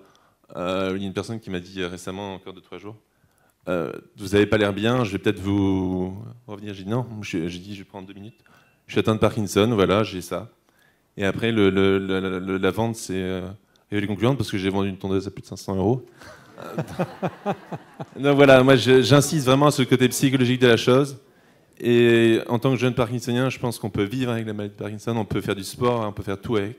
Mais moi j'insiste vraiment sur on fait des progrès par rapport aux médicaments, par rapport à la dopamine, on en a parlé souvent. Et par contre, le côté psychologique, je pense que c'est vraiment très très important. Et le fait d'être comme tout le monde et d'être important, donc c'est vrai que ce que fait France Parkinson, c'est ce qu'on fait aujourd'hui, la journée mondiale. Il faut vraiment informer tous les gens autour de soi de cette maladie et dire qu'on est entre guillemets normal comme tout le monde.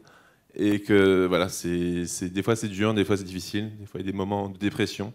Mais les moments pour moi de joie sont beaucoup plus importants.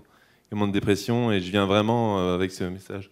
Comme j'étais intervenu il y a 2-3 ans à la journée mondiale par rapport en tant que jeune parkinsonien. Et j'étais à votre place juste il y a 2-3 ans. Et voilà, j'avais ce message et je continue avec ce message. Même au fil des années, vraiment ce message positif. Et je vais juste après laisser le micro parce que je suis un peu bavard. Il paraît que c'est peut-être un syndrome de Parkinson. On vous écoute parce que c'est un beau témoignage d'une personne battante qui mérite des applaudissements d'ailleurs. Voilà, juste pour préciser une chose, les gens, je pense que les gens qui sont atteints de Parkinson à la salle vont aller dans mon sens, c'est-à-dire on n'attend pas de l'apitoiement, des pleurs, etc. On attend que des rires, des sourires. On parlait de ce sourire figé, justement c'est la meilleure façon de dérider un peu ce visage-là. Et moi, je suis là venu avec mes parents, parce que mes parents, c'est des gens qui m'ont soutenu par rapport à tout depuis le début, et qui ont subi un peu tous les à côté de la maladie. Le côté injonctif, je sais pas, on n'a peut-être pas façon de parler, mais le côté de donneur d'ordre, et il a fait comme ça, et si tu fais différemment d'un iota, ça, on va limite engueuler ses parents. On va limite, moi j'ai un peu ce comportement des fois, mais c'est ma mère est au courant de ce qui se passe, et voilà.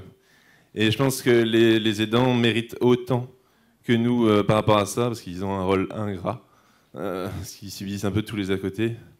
Et les côtés positifs, ils les subissent, ils les ont un peu, mais voilà. Bon, écoutez, je vais vous laisser. Parce que... Bon appétit. Voilà, mais voilà, juste.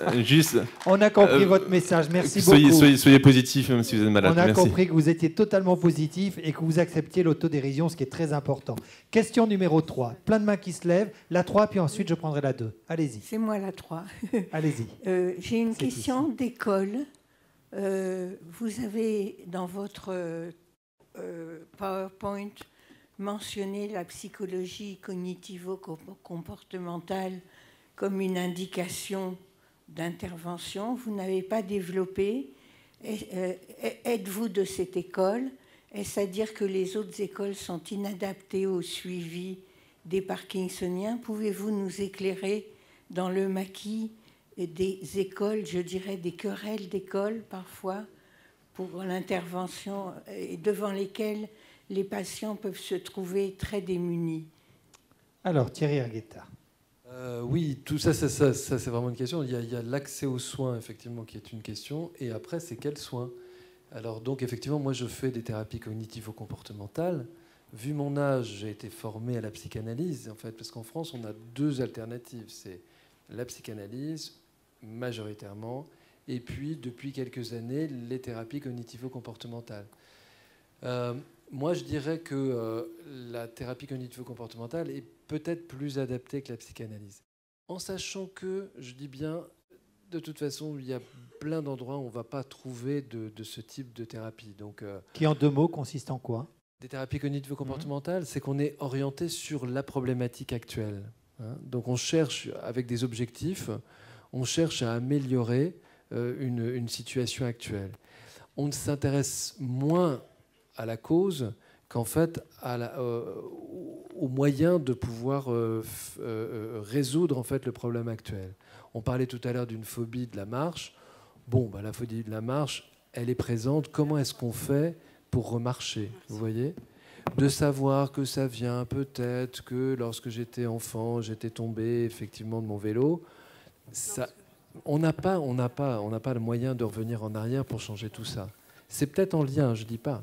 Mais disons qu'on va s'intéresser plus au présent et au futur avec les thérapies cognitivo-comportementales. Donc c'est ça qui fait en fait la différence en fait à la psychanalyse. On va plutôt aller chercher les causes.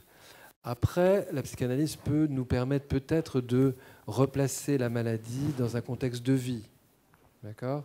Donc on est dans quelque chose de plus philosophico, vous voyez, en rapport avec son histoire de vie. Mais si on a des problèmes ponctuels d'anxiété, des problèmes ponctuels de dépression, des problèmes ponctuels d'addiction, on est là plutôt sur une politique de changement actuelle. Il y a même des choses qui arrivent alors qu'on n'a jamais eu ça. Enfin, par exemple, quand on parlait des addictions, on n'avait jamais eu ça avant. Donc on est bien sur un problème nouveau. Donc les thérapies cognitivo-comportementales sont sans doute plus adaptées. Hein. Ça, vous trouverez des thérapeutes cognitivo-comportementaux. Là aussi, il y a une carte à l'Association française de thérapie cognitivo-comportementale. Et quand vous mettez donc AFTCC, quand vous allez chercher sur le site, vous verrez trouver un thérapeute et vous marquez l'endroit où vous habitez et vous aurez en fait les thérapeutes qui sont autour de vous. Je ne dis pas qu'ils sont spécialisés Parkinson, je ne dis pas qu'ils connaissent véritablement la maladie, mais en tout cas, ils vont avoir cette approche-là.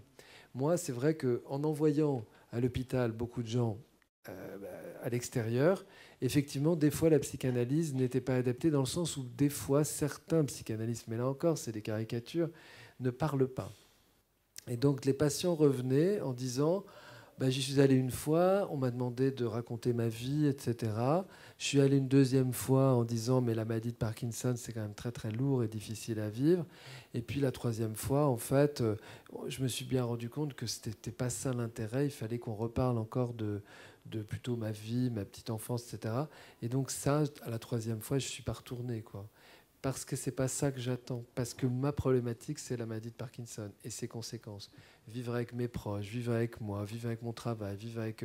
C'est plutôt tout ça qui m'intéresse plutôt que de... Vous voyez. Et puis avec en face, quelqu'un qui ne parle pas beaucoup. Donc je pense que la thérapie cognitivo-comportementale, on est dans du partenariat. Hein, ça change totalement dans la prise en charge. Et on rigole, comme disait monsieur tout à l'heure.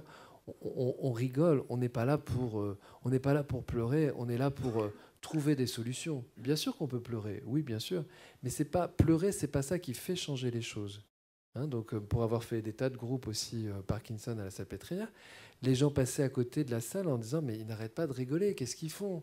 Oui, on rigole parce qu'on cherche des solutions, on peut rire un peu de tout, ça dépend, pas avec n'importe qui, mais entre Parkinsoniens, etc., on peut aussi... Allez, on va essayer de répondre un peu plus rapidement parce qu'il y a vraiment beaucoup de mains. La question 2, allez-y. Bonjour à tous. Je suis partie celles qui font la vaisselle en parlant à leur conjoint. Et je trouve que la cuisine est un lieu d'échange extraordinaire. Je me pose des questions au niveau de l'interaction entre le fait d'avaler de la dopamine de substitution et les effets. Tout ce qu'on a décrit là, je le retrouve chez mon mari. Il a maintenant des hallucinations, il fait des rêves assez violents la nuit, il pense avoir des serpents, enfin il y a plein de choses qui se mêlent à ça. Il peut voir aussi des formes qui n'existent pas. Aujourd'hui, on a plutôt baissé la dopamine par rapport à ce problème, avec la possibilité à terme, si ça ne marche pas, de passer sur des patchs qu'on donne aujourd'hui aux Alzheimer. Voilà. Donc je suis assez dubitatif sur l'interaction entre la dopamine et tous ces effets. Thierry. C'est vrai qu'on ne l'a pas évoqué tout à l'heure, mais c'est vrai que les hallucinations sont aussi très fréquentes dans la maladie de Parkinson. Là encore, c'est dopaminergique. Plus de dopamine peut entraîner en fait des hallucinations. On le sait, le mécanisme, ça c'est plutôt dans une autre pathologie, c'est la schizophrénie. Dans la schizophrénie, il y a au contraire trop de dopamine et c'est ça qui crée en fait ces hallucinations. Donc là, on n'est pas du tout dans le même cadre que la schizophrénie, rien à voir, mais on voit que c'est le même modèle. Donc l'idée, c'est effectivement de baisser là encore la dopamine et avec une moindre couverture sur le plan moteur. Donc ça, les hallucinations, ça peut être extrêmement léger. On a des hallucinations de mouvement, une petite bête qui se balade, enfin par terre. On peut avoir des hallucinations de présence. Ça aussi, c'est très fréquent. On a l'impression qu'il y a quelqu'un derrière soi. Vous voyez, c'est des hallucinations très perceptives et c'est des déformations de la perception, d'une certaine manière. Sauf que le cerveau ne fait pas la différence entre ce qui est juste une illusion de perception et la réalité. Et donc, il peut voir des personnages devant, par exemple, des personnes devant. Ça, c'est créé là encore avec la dopamine. Les interactions, on a dit tout à l'heure qu'il y avait de la dopamine dans les yeux, enfin dans la rétine. Donc, vous voyez, on est entre le rêve et la réalité. Donc, on va rêver dans la journée, mais on ne sait pas qu'on est en train de rêver, on ne sait pas qu'on est en train de dormir. Vous voyez, donc ça, c'est vrai, vous avez raison. C'est lié en fait au traitement. Alors, il ne faut pas remettre en question le traitement, c'est que tout simplement, quand on augmente la dopamine, pour mieux marcher, pour mieux se déplacer, la dopamine, comme je disais tout à l'heure, il y en a partout. Et ça peut entraîner effectivement ce genre de phénomène. Allez, autre question, rapidement. Oh là, il y en a plein là. Pouf. Allez, on va faire un tour regroupé là, je dans peux les prendre, deux. j'ai un micro. Alors, allez-y, posez C'est votre très question. rapide. Hein. Oui, allez-y. Qu'est-ce que vous pensez de la danse qui puisse améliorer la danse sur les mouvements, je présume. La danse, c'est très très bien. Il y a des groupes de tango notamment, mais de danse. Il y a même aussi à la Salpêtrière un groupe de danse. Pourquoi c'est bien? C'est un peu comme le sport. Vous disiez ça, monsieur, tout à l'heure. Le sport, c'est absolument important. Mais des fois, les gens n'avaient pas le sport dans leur pratique. La danse, c'est très très bien. Pourquoi? On revient au tout début de la conférence sur conscience et automatisme. Eh bien, quand on danse, on est pleinement conscient du mouvement et là, on a beaucoup moins de problèmes. On a moins de problèmes quand on réfléchit, quand on danse. On fait attention à ne pas marcher sur les pieds de sa partenaire. Et là, effectivement, on se retrouve à investir son corps de manière différente et ça fonctionne beaucoup mieux. Et en plus, c'est bon pour le social. Encourage, et c'est bon pour le social. Allez, question 3, allez-y. Peut-on guérir de cette maladie? Si vous posez cette question, moi je dirais qu'on n'a que des traitements symptomatiques. Voilà. Mais comme le diabète, je dirais, est-ce qu'on guérit du diabète? Non. De l'asthme non plus. D'accord? Donc on ne guérit pas de la plupart des grandes maladies qu'on connaît, mais on a des médicaments symptomatiques. Allez, on prend 4 questions encore, sinon je me fais tuer. Alors, allez-y, madame. Moi, je suis parkinsonienne depuis 15 ans. J'ai eu la maladie à 42 ans. Et je suis neurostimulée. Et donc, j'ai eu une addiction à la nourriture suite au Réquip. Donc, j'ai pris 35 kilos. Mais après, moi, je m'imaginais qu'après la SCP, après la stimulation, j'allais plus devoir prendre de Réquip. Et malheureusement, j'en prends toujours. Donc là, je me pose la question, est-ce qu'il faut toujours en prendre ou quoi? Qu'est-ce que vous en pensez? De la lévodopa, vous disiez? Non, du Réquip, l'agoniste dopaminergique. L'agoniste dopaminergique. Mais vous avez toujours ces problèmes alimentaires? Oui. De compulsion d'alimentation. En fait, la stimulation ne règle pas tout et il faut souvent en fait rajouter des médicaments, souvent beaucoup moins, enfin en moins grande quantité, ce qui permet justement de limiter normalement ce genre de comportement. Ça, effectivement, c'est C'est toujours un arbitrage, vous savez, un traitement, c'est toujours, il y a toujours des bons effets et des effets plus négatifs. Vous voyez, c'est toujours le bénéfice-risque. Voilà, en rappelant qu'on ne peut pas vous donner, on ne fait pas ici de diagnostic, on ne fait pas non plus de réponse à chaque cas parce qu'on ne connaît pas votre dossier médical. Autre question, rapidement. Allez, allons-y. Derrière vous, là, voilà, le monsieur qui lève la main, et puis on en prendra une devant et une dernière, et puis ça sera fini. Allez-y. Bonjour à tous. Alors, je me pose la question, est-ce que le bégaiement a un rapport avec la maladie de Parkinson? Est-ce que ça peut engendrer un bégaiement et comment ça peut se soigner? Alors, bien sûr, le bégaiement, c'est aussi des muscles. Parler, c'est aussi des muscles. Donc, même la modulation de la voix, c'est aussi des muscles. Donc, c'est évidemment en rapport avec la maladie de Parkinson. Et là aussi, c'est bien sûr les traitements dopaminergiques et aussi la rééducation avec les orthophonistes qui permettent d'améliorer en fait le bégaiement. Allez, on prend une question au fond de la salle. Qui a un micro?